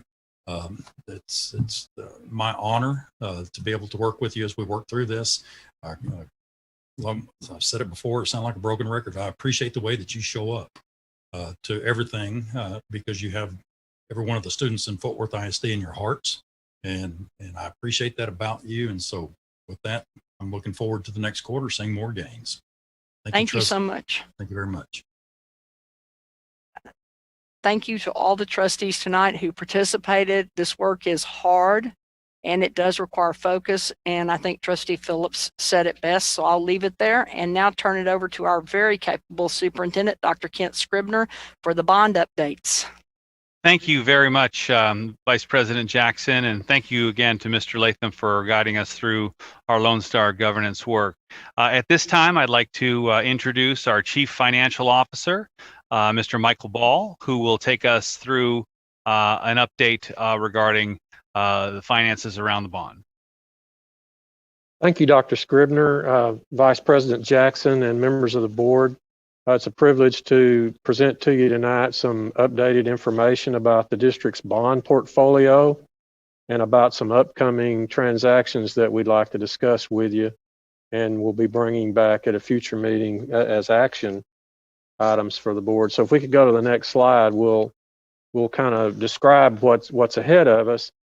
Due to the situation we're in the midst of really some historic low interest rates. That gives us the opportunity to refinance or refund, as it's said in the municipal bond space, some existing bonds at a lower interest rate. So we'll be able to lower the future debt service that the district will have. So we'll talk about that in more detail in an upcoming slide. And then the second transaction that we want to present to the board, just as an information issue at this point, is a new money bond sale that would provide ongoing cash flows to continue the successful ongoing construction projects that were approved by the voters in 2017's bond election. And so this is just a routine part of the implementation of all of those construction projects. They do require the cash in order to pay the contractors as we move forward. So we'll talk about that transaction in more detail in an upcoming slide as well. And then what we'd like to do is combine these two transactions so that we can be a good steward of the cost of issuance. And so that's kind of what's before us. And so we'll go through these two transactions, give the board lots of detail on them, and then the plan will be to come back at a future meeting with the actual proposed bond order that the board would take action on at that time. And so this slide, I realize this slide's a bit busy, but I did want to try to provide the board plenty of information. In the sort of right under the word Fort, under Fort Worth ISD debt profile there, that column says outstanding par amount. And that is the total outstanding bond debt that the district has, which I might add for a district our size, that's fairly low in terms of outstanding debt per student. And that's sort of the metric that's used to benchmark large urban districts, and really even small districts, is how much debt do you have per student. And I can tell you that there are many districts that have a lot fewer students than Fort Worth ISD that have a lot more outstanding debt. So the district is in great shape in terms of its total outstanding debt. And then you see those two rows that are sort of shaded light blue. Those are some 2014 and 2015 bonds, and they will reach their call date in 2014 and 2015 at the 10-year mark. And so what we'd like to talk to the board about is what's called an advance refundings, where we would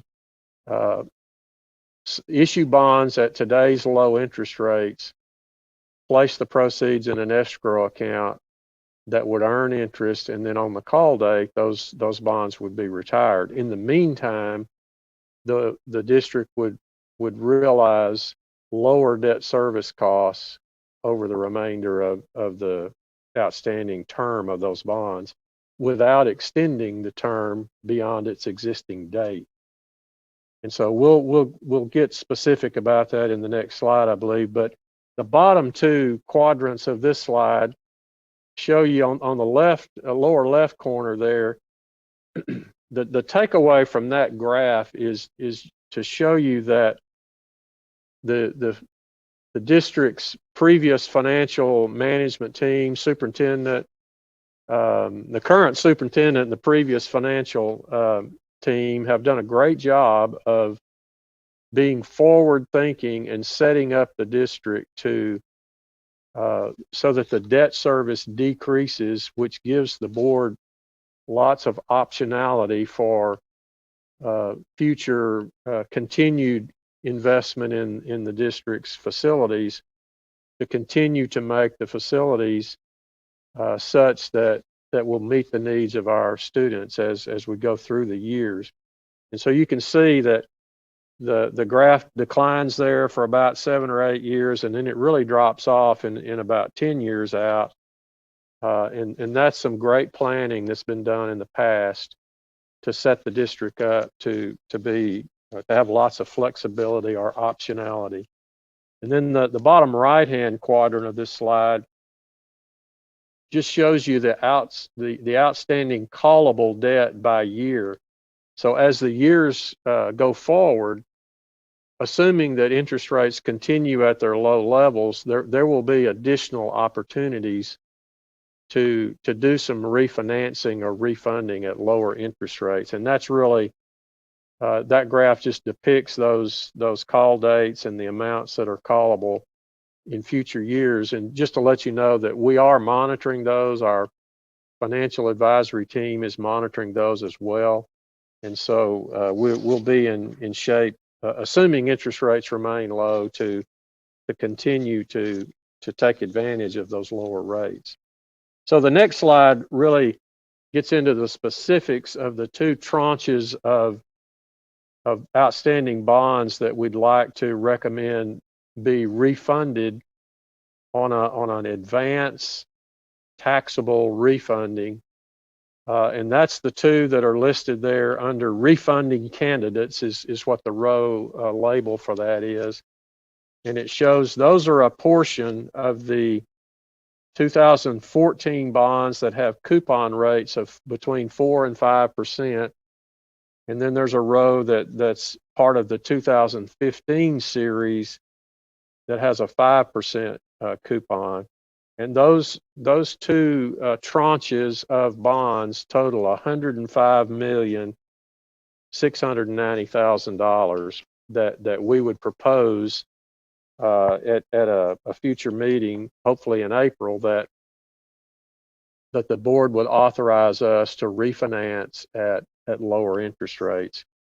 And so the bottom left-hand graph or data that you see there is a preliminary analysis of what that refunding would look like.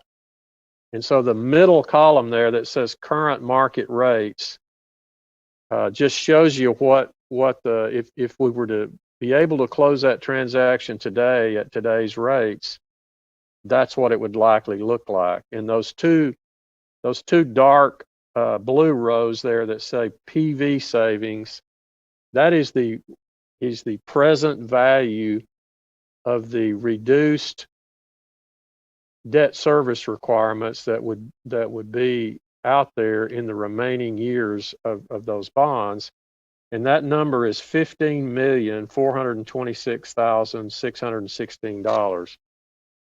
And that's about 14.69% of the principal that would be refinanced or refunded. And so, and then to the left-hand column, it shows what would happen if interest rates drop 25 basis points. And on the right-hand column there, it shows what would happen if interest rates go up by 25 basis points. And so, and then the graph on the right-hand side shows you in a different format what happens if the dark blue bar is the current market rates and what the savings would be. And as you go to the right, it shows you that as interest rates rise, the savings decrease. But the takeaway from that is even if interest rates go up by 50 basis points, or that's half a percentage point, the savings would still be between 8 and 10% of the principal amount that's being refinanced. And so our thinking would be that would still be a recommendation that we would make to move forward with that. So that's called sensitivity analysis. How sensitive is the transaction to a change in interest rates? And so that just quantifies that for you. And then the next slide deals with what you would call the new money bond sale. And we're recommending, this is the balance of the authorization from the 2017 bond election. That would be $274.36 million in a new money bond sale that would provide the cash flows needed to finish out the construction projects. And what this graph shows you is the dark blue is the existing debt service requirements, and the light blue, sort of the tip of the top end of those bars, shows you the new debt service that would be required to service this new money bond sale. And the takeaway from that is that we can do this sale without any increase to the tax rate, and actually continue to decrease the annual debt service requirement over the next few years, to give the board the option to have some flexibility to continue to invest in our facilities. And so down at the bottom there, it shows you that the annual The average annual debt service would be somewhere between $13 million and $14 million per year. And the all-in true interest cost, again, based on today's rates, would be 2.172%. So we believe that because the interest rates are so low, this is a significant opportunity for the district, both to reduce its current obligation to service debt and take advantage of the lower interest rates, and also to issue the bonds that are needed to finish out the 2017 authorized construction projects at historic low interest rates. And so the next slide, I believe, would talk about what the next steps are, if I'm not mistaken. And our hope would be that we would come back in April and provide the board with the actual bond order that would authorize either the superintendent or the chief financial officer to actually execute these transactions within the parameters that would be stated in that bond order. And that's typically how we've done bond sales in the past. And so we wanted to give the board this update and kind of tell you what we see the next steps as being, and then certainly be able to address any questions that the board might have about this tonight. And the thing that I failed to mention on the next steps, there's also next month there would be a calendar of events that would kind of show the board all of the different steps. We have bond rating calls, and the underwriting team has to be put in place.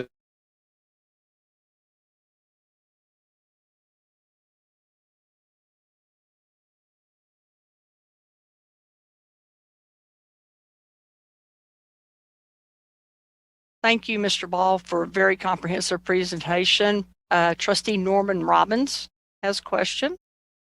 Well, thank you, Vice President Jackson. I just want to thank our staff for taking advantage of these unprecedented low interest rates, which just pays huge dividends for us and for our students. The AA1 and AA bond ratings, again, are extraordinary. Save us a lot of money, enables us to build a lot more than we could otherwise. So I thank you and your staff for your good stewardship, and appreciate this report. Thank you. Thank you, Trustee Robbins. And I'm reviewing to see if anyone else has any questions. Sorry. Oh, Trustee Luebanos. Thank you, Vice President Jackson. Thank you to the staff for making this report and for taking it, like Mr. Robbins said, taking advantage of the lower interest rates. Is there any way we can refinance the other bonds, like the 2016 series and 2018, to take advantage of the lower interest?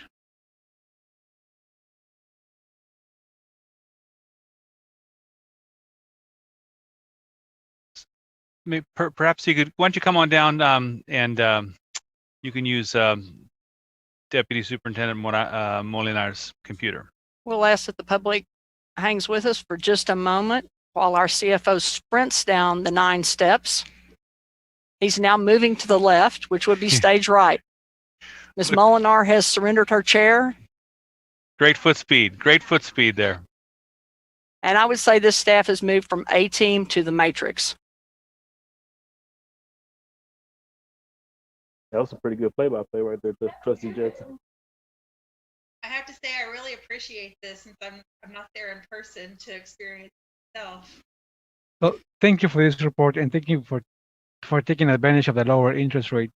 Is there any way that we can also refinance the 2016 and 2018 series to take advantage of a lower interest, or do we have a cap on how much we can refinance?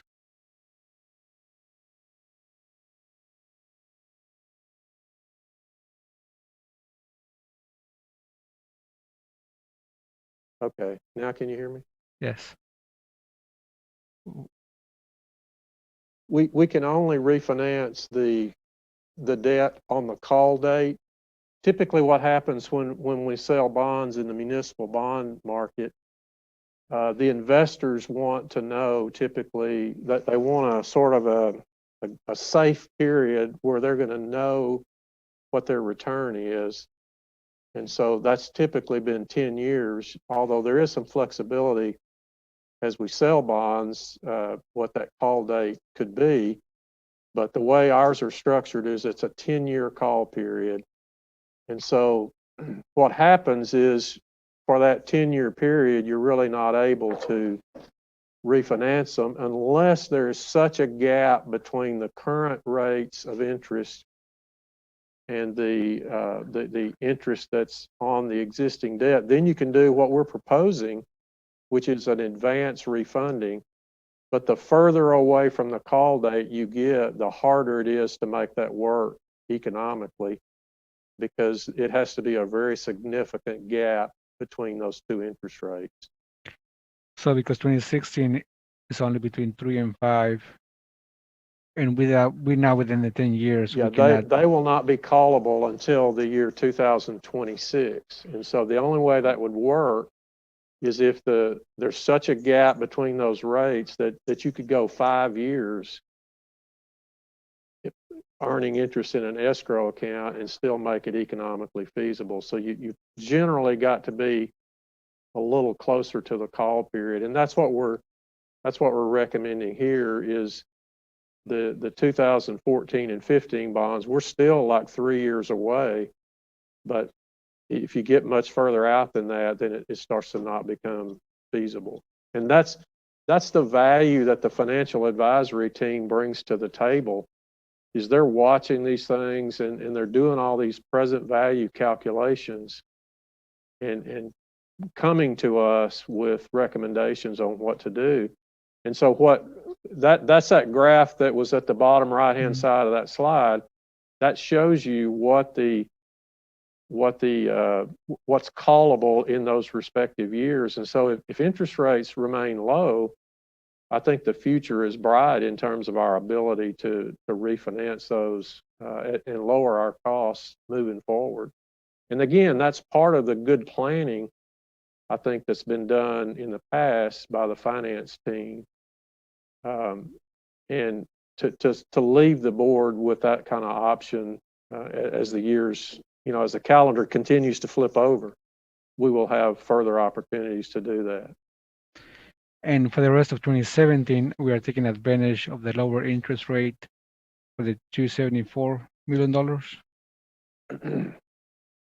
Right. This is the new money sale. That debt doesn't exist yet, so we would sell that, and within the parameters that the board would authorize, hopefully in the April meeting, that our bond counsel will bring an actual bond order that would give the parameters. And typically the parameters are like the maximum term, the maximum par amount that could be sold, the maximum interest rate, those kinds of things. And all of that would be spelled out in the parameter order. And it also would give the superintendent or the chief financial officer the authority to actually execute the transaction if on a sale day it's within those parameters that the board approved. And it also would have a time limit on it, so that's another one of the parameters. Great, thank you. Mm-hmm. Thank you, Trustee Luevanos. And I have a few questions, Mr. Ball. Okay. Thank you for such a comprehensive review again. The slides were great and they're easy to understand. It's our responsibility to not encumber future boards, and that's always a tough balance when you're looking at these bonds. And I know that you watch this with a very watchful eye. What I heard you say this evening is we haven't locked in the 2014-15 bonds. No, that's what we would bring back in April with a parameter order because we have to have board authority in order to do that. And so we didn't want to come in on the first night when you've never heard about this before and say, hey, we'd like you to take action on a $100 million transaction. And so we wanted to give the board an update tonight and try to field any questions that the board might have on it, and then come back once everybody's had a chance to get a comfort level on it and say, we'd recommend the board take action next month. In doing that, there is the risk that the interest rates could rise to a point where we're out of the money, so to speak. But we've got to be transparent about it and want to give the board the opportunity to be totally informed about it, as well as the public, is that we have an opportunity to tell the story about what we're recommending. I agree, and I appreciate that, but the market has gone from 0.96% in January to the last I looked was 1.72. So that disturbs me because that costs children money, and I don't understand why it happened, and I find it frustrating. Perhaps I'm wrong, and perhaps my personal financial advisor that I speak to about this is wrong, but that's my concern. And if we go up a 0.5 percentage point between now and when you bring it back, we'll be out of the money, right? Well, I think based on the data that we just showed, if it goes up a 0.5 percentage point or 50 basis points, I think it would still be a transaction we would recommend completing. But if we would have done it earlier, so I guess my question is, how do we maximize the low interest rates for the future? And I feel like we missed this one in January. I don't assign any blame. I just feel like I would like to have hit 0.96. I mean, that's just me, but that may be impossible. I mean, I've caught one fish in my life and I've tried 50 times. So, maybe it's the same thing. Is that true? Well, I think we're constantly monitoring the interest rates. That said, the interest rates are not the only variable that exists. And one of the variables that has existed with us over the last 3 months or so is that we've been in the process of needing to renew the contract with our financial advisory team because they're unable to provide us legally with recommendations without a contract. So the focus in January probably was to try to get that contract in place so that they could continue to provide us with advice. And so certainly as we look back on any bond sale, there's always the risk that on the day that you did the deal, it could have been either the day after or the day before. But what we try to do is touch all the bases that we need to touch as a governmental entity, and then bring forward the recommendation to the board, having touched all those bases. And one of those variables is the interest rate, and there is risk that they don't go in our favor. And there's risk that yesterday could have been a better day than tomorrow. There's always that risk. And I'm not sure how to mitigate that in the environment that we have to operate. Right. And I agree. And I just wanted to be very transparent about that with the public and make sure they understand we do have different rules, sanctions, etc. So, and also you've made an excellent point about true interest. Right. And I appreciate that too. And I appreciate you. And I want to thank you for a great presentation. Does anybody else have a question? Okay, then we will move on. We're up to the consent agenda items. As board first vice president, I'm making the following statement in accordance with board policy BBFA local. This is a reminder to each of our board members of the legal conflict of interest requirements and disclosure requirements you may have for matters under consideration on the agenda for this meeting. If required by law, board members shall recuse themselves from all discussion and shall abstain from voting on any matter pertaining to such a disclosure. Are there any questions or comments concerning consent agenda items? I'll first call on Trustee Quentin Phillips. No questions or comments at this time. Thank you, Trustee Phillips. Trustee Daphne Brookins, District 4, any questions? No questions at this time. Thank you. District 5 trustee CJ Evans, any questions? No questions or comments. Thank you. District 6 trustee Andar. Just two comments, brief comments. One is on letter E, which is the community transportation course. I'm really happy about this, that this is available to our students who have additional learning challenges to learn how to use public transportation, to learn how to get to and from a job. This is critical. These are critical skills that kids need to know. And I am proud that Fort Worth ISD wrote this course, got it approved. It's an innovative course that's been approved by TEA, that they wrote it, it's been approved, and that this is available for our students. So I want to say that out loud so that the general public will also be aware of that. I'd also like to thank Ms. Molinar and the leadership team for listening to the Joe Kelly and the Alice Carlson Applied Learning Center families who expressed concern over the 2021-2022 calendar regarding the lack of intercession.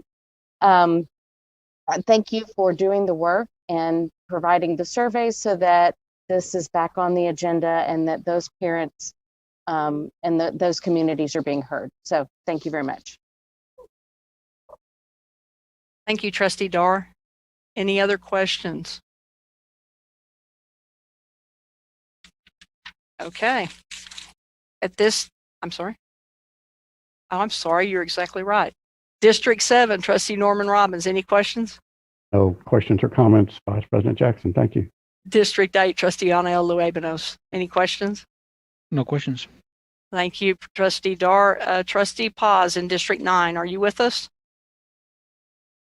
Yes, and I have no questions. Okay, thank you, trustee Paz. At this time, and we will recess and reconvene in closed meeting for executive session.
virtual conference room.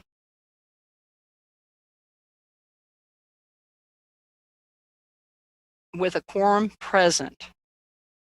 The trustees who are present are District 3 Trustee Quentin Phillips, District 4 Trustee Daphne Brookins, District 5 Trustee CJ Evans, District 6 Trustee Ann Dorr, District 7 Trustee Norman Robbins, District 8 Trustee Anael Luebanos, and myself, District 2 Trustee Toby Jackson. Trustee Ashley Paz has another engagement and is no longer joining us virtually. Do I have a motion accepting consent agenda items? So moved. Moved by Trustee Dar. Did I see a second from Trustee Luebanos? Second. Okay. Any discussion? I'll just look left and right. I'm seeing and hearing none.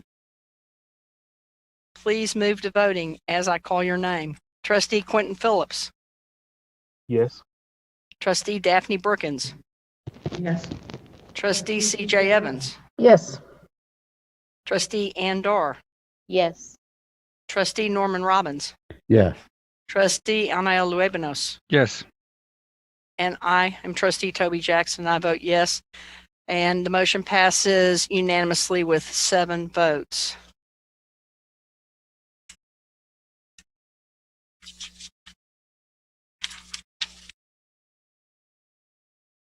Moving on to action items, we haven't taken anything from the consent agenda, so 13A will not be addressed this evening.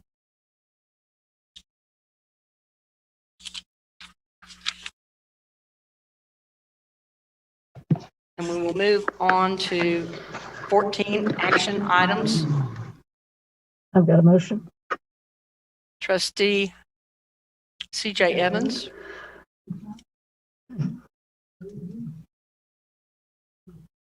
I move to approve the proposed termination of Edwin Valencia Cuervo's term contract for good cause pursuant to Chapter 21 of the Texas Education Code, and to authorize the superintendent or his designee to inform the employee of the board's action.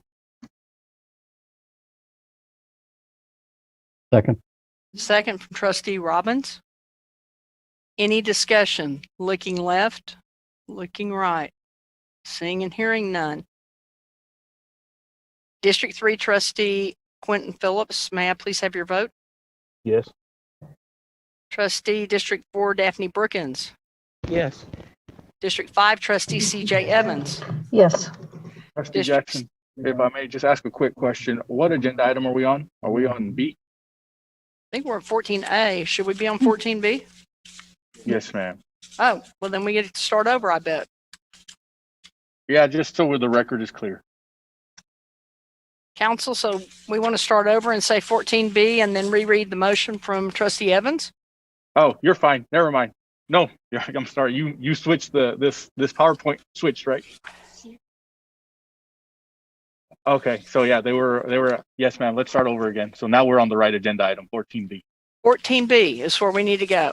Yes, ma'am. But 14A. thanks for the warm up before we really had to go. It's Just- all good. Just for the Thanks. notes, 14A has been pulled, so we'll go directly to 14B. For the record, 14A has been pulled. 14B, discussion and action to approve proposed termination of certain term contract employees for good cause pursuant to Chapter 21 of the Texas Education Code. Trustee Evans, I believe you are holding the motion. Thank you. I move to approve the proposed termination of Edwin Valencia Cuervo's term contract for good cause pursuant to Chapter 21 of the Texas Education Code, and to authorize the superintendent or his designee to inform the employee of the board's action. Second. Okay, motion has been moved and read by Trustee Evans, second by Trustee Norman Robbins. Go back through and ask, is there any discussion? Looking left, looking right, no discussion. We will please at this time move to voting. As I call your name, please say yes, no, or abstain. District 3 Trustee Quentin Phillips. Yes. District 4 Trustee Daphne Brookins. District 5 Trustee CJ Evans. Yes. District 6 Trustee Ann Dorr. Yes. District 7 Trustee Norman Robbins. Yes. District 8 Trustee Anael Luebanos. Yes. And I am District 2 Trustee Toby Jackson, and I vote yes. The motion passes unanimously with 7 votes. 14C, discussion and action to approve performance contract between Fort Worth Independent School District and the George and Veronica Phelan Leadership Academies to manage and operate a select campus. Do I have a motion? So moved. So moved by Trustee Norman Robbins. Do we have a second? Second. Second by Trustee Quentin Phillips. Any discussion? Trustee Daphne Brookins. Do we know of any other district that is using Helen Leadership Academy? Yes, ma'am. We do. Thank you for the question, Trustee Brookins. Currently in Texas, they do manage 2 other campuses in Beaumont. But most of their schools are managed in Indiana. They started the Beaumont partnership through 1882 during the 2019-2020 school year. And so they just started just when the land did, basically. And they've gone through some of the same year that we've had as well. So what can we expect from them that we're not already receiving? So how we reviewed this partnership is to make sure that, one, it aligns with how we launched the Leadership Academy Network, which is to make sure that we hit on strategic staffing, and then we worked for after-school programming, and that we had all the same different types of approaches that we did at the land. That's one way that we measured those particular partnerships for even someone to qualify to be considered, because we want to continue that momentum. And so those are some of the criteria that we've used to ensure that what we've already seen working, we can find in another partner as well. And so as we go through that process, which started about a year ago in June 2020, they went through several phases to ensure that we were meeting those particular marks. And then, of course, that we also checked their performance to ensure that they were doing that. As an example, over in Beaumont, even though they've gone through the same things we have here with COVID, their first assessments during that time were about a 10 percentage point gain over the year before for those 2 schools using I think it was STAR 360, since they didn't take a STAR assessment. And in Indiana, they've had very similar success as well. And so some of the main things, not only filling that ACE model approach, that land model approach, was also their willingness to really collaborate with us when we're looking at this partnership, because while it's not seen on paper, the work that we've been doing with them together and their flexibility to really be a partnership, which is what really attracted us to the land, is what's really making this work and will make this work, versus an organization coming in and just saying, here, just get out of the way, we're going to do it. Or is there like 2 to 5 years? What is the it's a 5-year contract that is reviewed yearly, and they will come before the board for them to present on their performance, not only academically but also financially. So they'll be held to a very high standard, just like we all should. But theirs is contractual, and that agreement is between the school, that group, and the board, and us as a district. Yeah.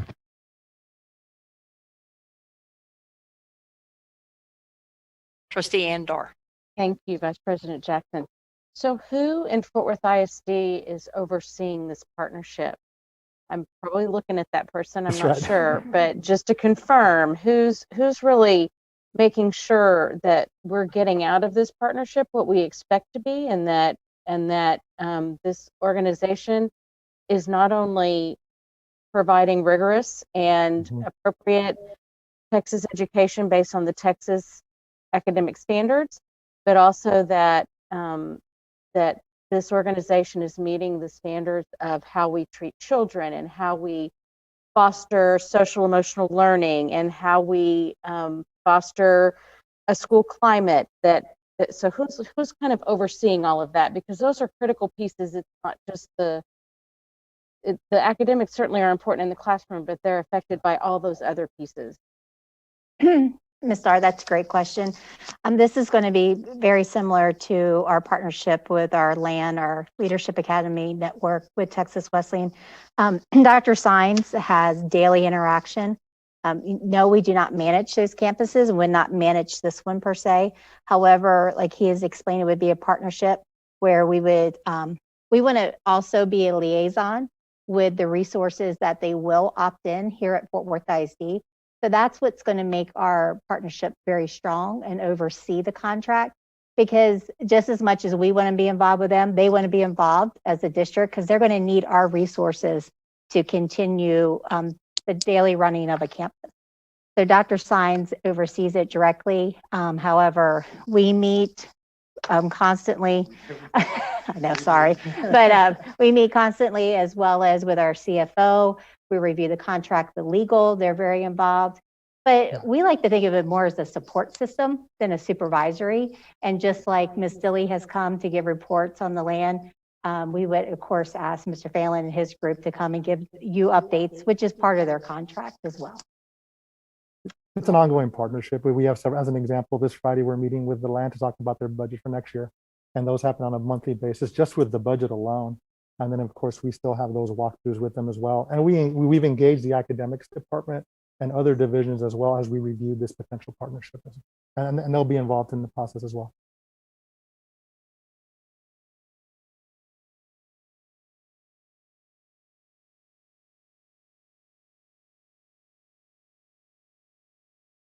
My apologies. Why are we not using the land network for the for this campus? So full transparency, we have done some different types of initiatives with Jack K Middle School over the last couple of years. We have done some strategic staffing initiatives that have been tied to stipends. We have done some leadership initiatives as well, and Mr. Phillips knows this. We've had some conversations.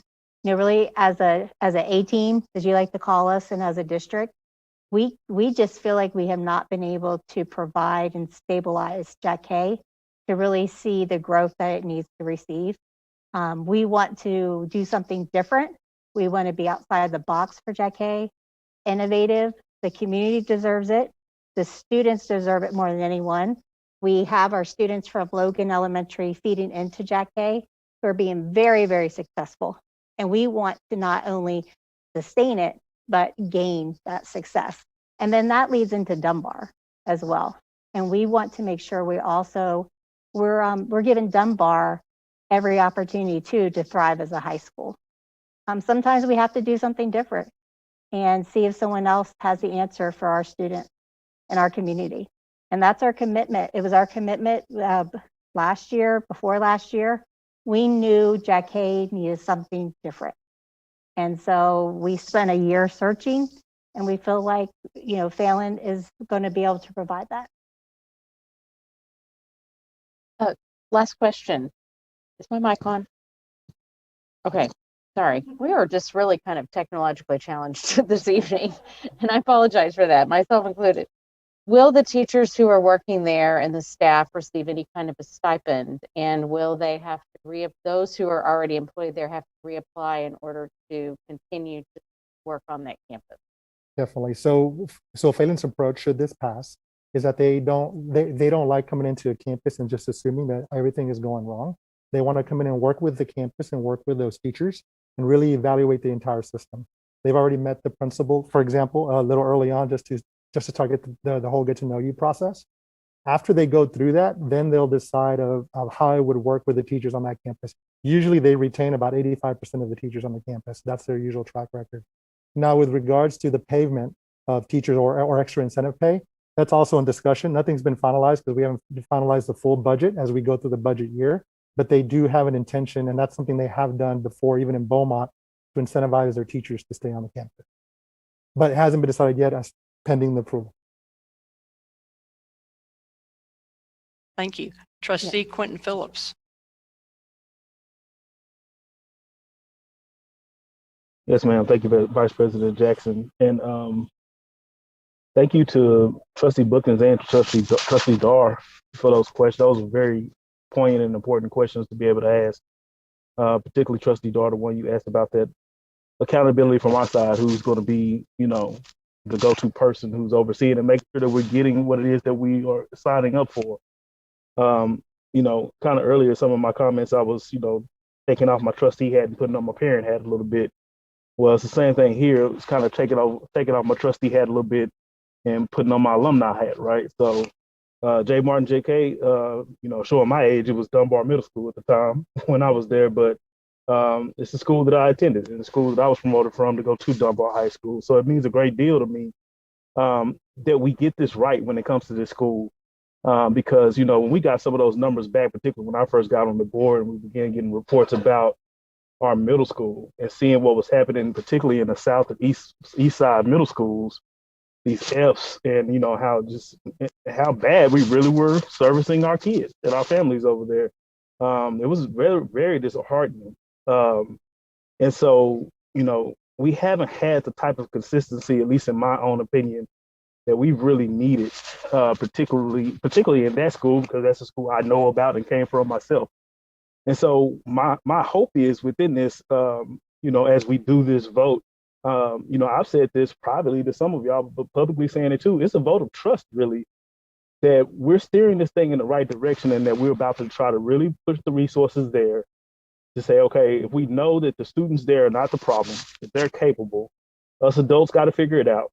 This is us adults attempting to figure it out, to have the consistency we need so we can't look back later on and still be stuck in the same place when it comes to our young people over there. So, I'm very grateful that I've had the opportunity to meet with Mr. Phelan and his team, ask some really difficult questions, which I'm satisfied with those answers, at least initially. But of course, in the honeymoon phase, everybody gives a good interview, right? So, but I am satisfied with those answers that he's given. He's met with the community, met with the staff at the school. So, I mean, this really has been all encompassing as far as the approach to really be able to get this going. And, Dr. Symes, we really are putting on you, man, that we want you to make sure that you're holding them accountable to what's happening over there, that we really are abreast of what's happening. We're holding them accountable, and us as a board, we're going to hold the district accountable, that we're not going to let any of our schools fall by the wayside. And Jay Martin is almost the premier example of us not being able to steer it in the proper direction. So if this is in fact going to do that, I know it remains to be seen, but I'm trusting that this is the thing that's going to help us get there. That's what this vote is for me today. And so, so thank y'all very much for those questions I was asking as well. And hopefully we're sitting here with a conversation 2 to 3 years from now, amazed by the results that we're able to see. And so far with the other Leadership Academy networks, there has been promise in return. Hopefully this falls directly in line with that. So thank you very much for that. Thank you, Trustee Phillips. And absolutely, it is a vote of trust. I agree with you. And it's trust, but verify. And I think this board needs to make the commitment to Trustee Phillips that even though this is in your single member district, that we all support you with this. And I want to impose on the superintendent and the administrative team for a moment and just ask, is this the same group that is involved with Lena Pope? Do you all know that? And then ask Dr. Scribner just to make some comments, because this district under his leadership has been innovative with SB 1882. You all added another SB 1882 school this year. We have 6, I believe, with Texas Wesleyan. And it's been a phenomenal partnership, and it's something I've been very proud of. So I wanted to ask if you all would brag about yourselves for a moment. Well, thank you, Vice President Jackson. And I think it would be probably more appropriate to kind of speak a little bit about what we've tried to do in terms of disrupting low performance. The Earl Phelan academies in Texas, to my knowledge, are in Beaumont, and this would bring them to Fort Worth. As you know, when we all met, Logan had been underperforming for 5 years in a row. Creating an 1882 partnership there disrupted that low performance, and they're doing well. Oscar Adams at Dunbar High School is really doing a nice job of taking that school in the right direction. And there's the hole in the middle of performance was Jack Hay Middle School, and we think that this will create a more solid pipeline from pre-K through high school, including the middle school. And this is a partnership. This is an 1882 partnership. It is 5 one-year contracts. So in the event that there is underperformance, the board and the administration would be reviewing that. So we want to make sure that we're partnering with this group, and we have confidence that it would be a good, positive, and long-term relationship.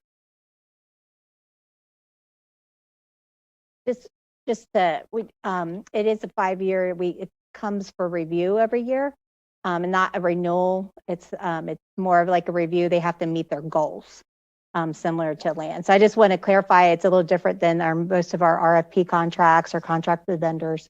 This one's different. It's 5 years. They have to meet their goals each year and come to the board as a review. Exactly. Yeah.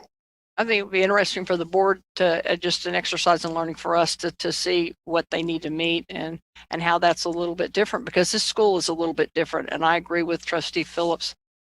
The kids are assets over there, to quote our superintendent, and we need to invest in them the right way. And I'm just glad you guys are looking at this from a different angle and working on something different. And thanks for working on this for a year before bringing it forward.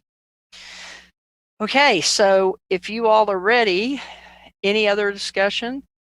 We'll move on to approve or not approve, discussion and action to approve performance contract between Fort Worth ISD School District and the George and Veronica Phelan Leadership Academies to manage and operate a select campus. We had a motion from Trustee Norman Robbins, and we had a second from Trustee Quentin Phillips. And at this time, I will call for the vote. District 3, Trustee Quentin Phillips. Yes. Thank you.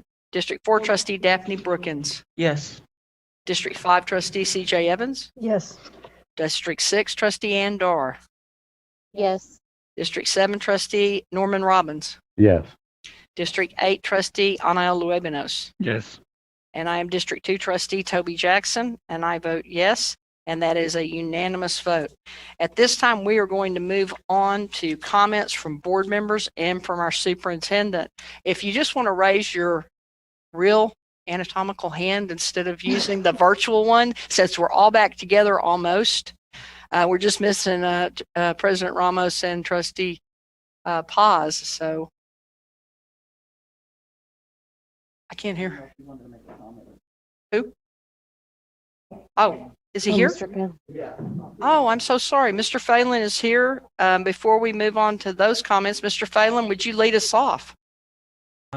No comments. We're just so humbled and excited to be a partner with you, and that's it. I already like Mr. Phelan. Okay, we'll move on to comments, and thank you, Trustee Brookins, for that catch. Trustee Robbins. Yes, thank you, Vice President Jackson. I'd like to again shine a very positive spotlight on the Young Women's Leadership Academy, who once again wowed the Rotary Club, the downtown Fort Worth Rotary Club, with presentations by students Peggy Carr and Paola Ruiz. They're just extraordinary. This is a pretty big, influential group of folks, and they represent us so well. Principal Tamara Albury also represents us very, very well. So again, we thank them for so doing and appreciate the excellence that comes out of the Young Women's Leadership Academy. Thank you. Thank you, Trustee Robbins. Any other comments? I have a comment. Yes, Trustee Dar. Thank you, Vice President Jackson. 2 comments. One of them is to recognize a student at IM Terrell, Priya Stamper. She was selected as a Fort Worth Museum of Science and History Global Collab Network Teen Dream Changemaker Challenge. That is a mouthful. In conjunction with the Smithsonian Institution, she was one of the finalists and represented in an international competition. She created a remarkable video on the importance of sleep and how it affects all aspects of health and how we need to be attending to our sleep, and I would completely agree with her. So congratulations to Ms. Stamper. And I'd also like to recognize Joshua Houghton, who was her teacher at McLean Middle School, who brought this to my attention. And I appreciate the fact that he finds ways to make sure that the students that he has taught and is teaching are shining. The second thing I would like to recognize is on March the 11th, Dr. Scribner and I had the privilege of being present for the Special Education PTA, the Fort Worth ISD Special Education PTA mural dedication, which is on 8th Street. I encourage you to please go and look at it. It's a beautiful mural with butterflies of all different colors representing multiple disabilities, and the beauty in all of those disabilities and all of the children that they represent. It was created, it was made possible by a group of very passionate parents who are constantly promoting the promise and the purpose and the potential in their students. So again, it's on 8th Street, it's north of Ferry, it's south of Rosedale. You can most easily see it when you're traveling north on 8th Street. And it is a reminder that we should make sure that every child everywhere always knows that they are not meant to take flight, but that they are meant to soar. Thank you very much. Any other comments? That's it.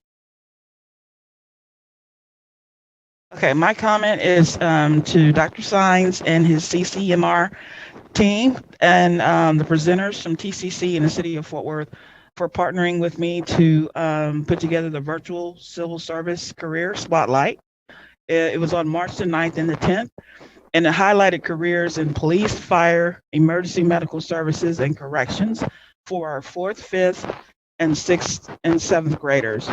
The goal of the event was to show the students the opportunities that they have in civil service, and to also connect with major employers throughout Tarrant County. Because of the success of the event, I have already had 2 other major employers reach out to me, so we'll have more of these virtual career spotlights to come. Thank you, Trustee Brookins. And I have just a few comments. First, I want to extend a thank you to, I'm sorry. Oh, Quentin, no, you go ahead. I hope I want to take it from you, but yeah. No, don't be taking it. No, it really is brief. I guess more than anything, I just want to, as you know, we've done a lot of conversation in this last part of the meeting about J. Martin GK Middle School, and you know, I just want to, you know, simply state that we're talking about systemically what we feel like we need to do to make sure that we get the type of consistency there to serve our kids well.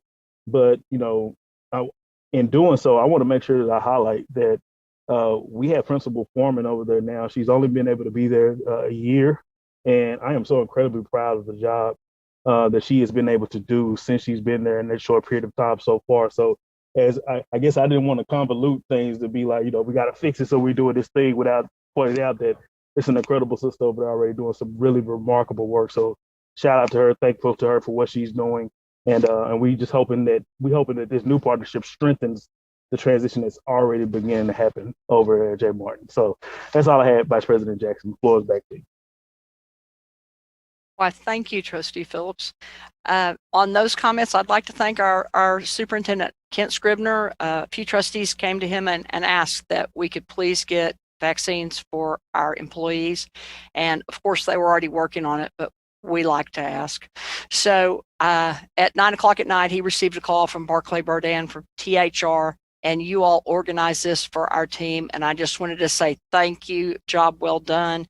And I also want to thank Dr. Cherie Washington, who also organized with Councilwoman Gina Bivens, Councilwoman Kelly Allen Gray, and Councilman Carlos Flores, vaccines that were given at Poly High School. And I want to thank Dr. Cody Whittenberg, who is with the city of Fort Worth, who ran that whole program and also told me it was a HIPAA violation to take a picture, but I was pretty excited. Thirdly, I want to thank LaDainian Tomlinson and the Tomlinson Foundation for a $35,000 donation to the Eastern Hills and Poly Pyramid, which extended into the Dunbar Pyramid and the Wyatt Pyramid. And those were non-perishables. His family knew that we had a freeze, and so they knew that LT's foundation is working over here, and they sent it to us. And our teams at Poly and Eastern Hills turned it around in 24 hours. So my hat's off to Katrina Smith and also to Nick Torres. Fourth, I want to thank Eric Pillard, who is getting ready to do something really cool at Eastern Hills. You guys probably don't even know about it. I just found out yesterday, but in July, he has a softball event, and we will hear more about that to come. But it is to engage families and engage students, and I'm really excited about that. Fifth, we had staff working on spring break, and I know they're not supposed to, but I had some issues. So Barbara Griffith helped me, Dr. Washington, Dr. Scribner, and Raynetta Dotson, who works at Poly. So I wanted to thank them as well. And last, I want to thank the TRW team for FlyFest. They had a great program, and many of our kids were out there. And I want to thank Shanna Kate and JD Granger for always inviting our students and making sure they're included in our team is. And on that, Dr. Scribner, you have some comments? Yes, thank you, Vice President Jackson. Just a quick reminder that Monday, the Fort Worth ISD Division of Equity and Excellence will host our 3rd annual Dolores Huerta and Cesar Chavez Day of Advocacy and Service. Again, that's on Monday, March 29th.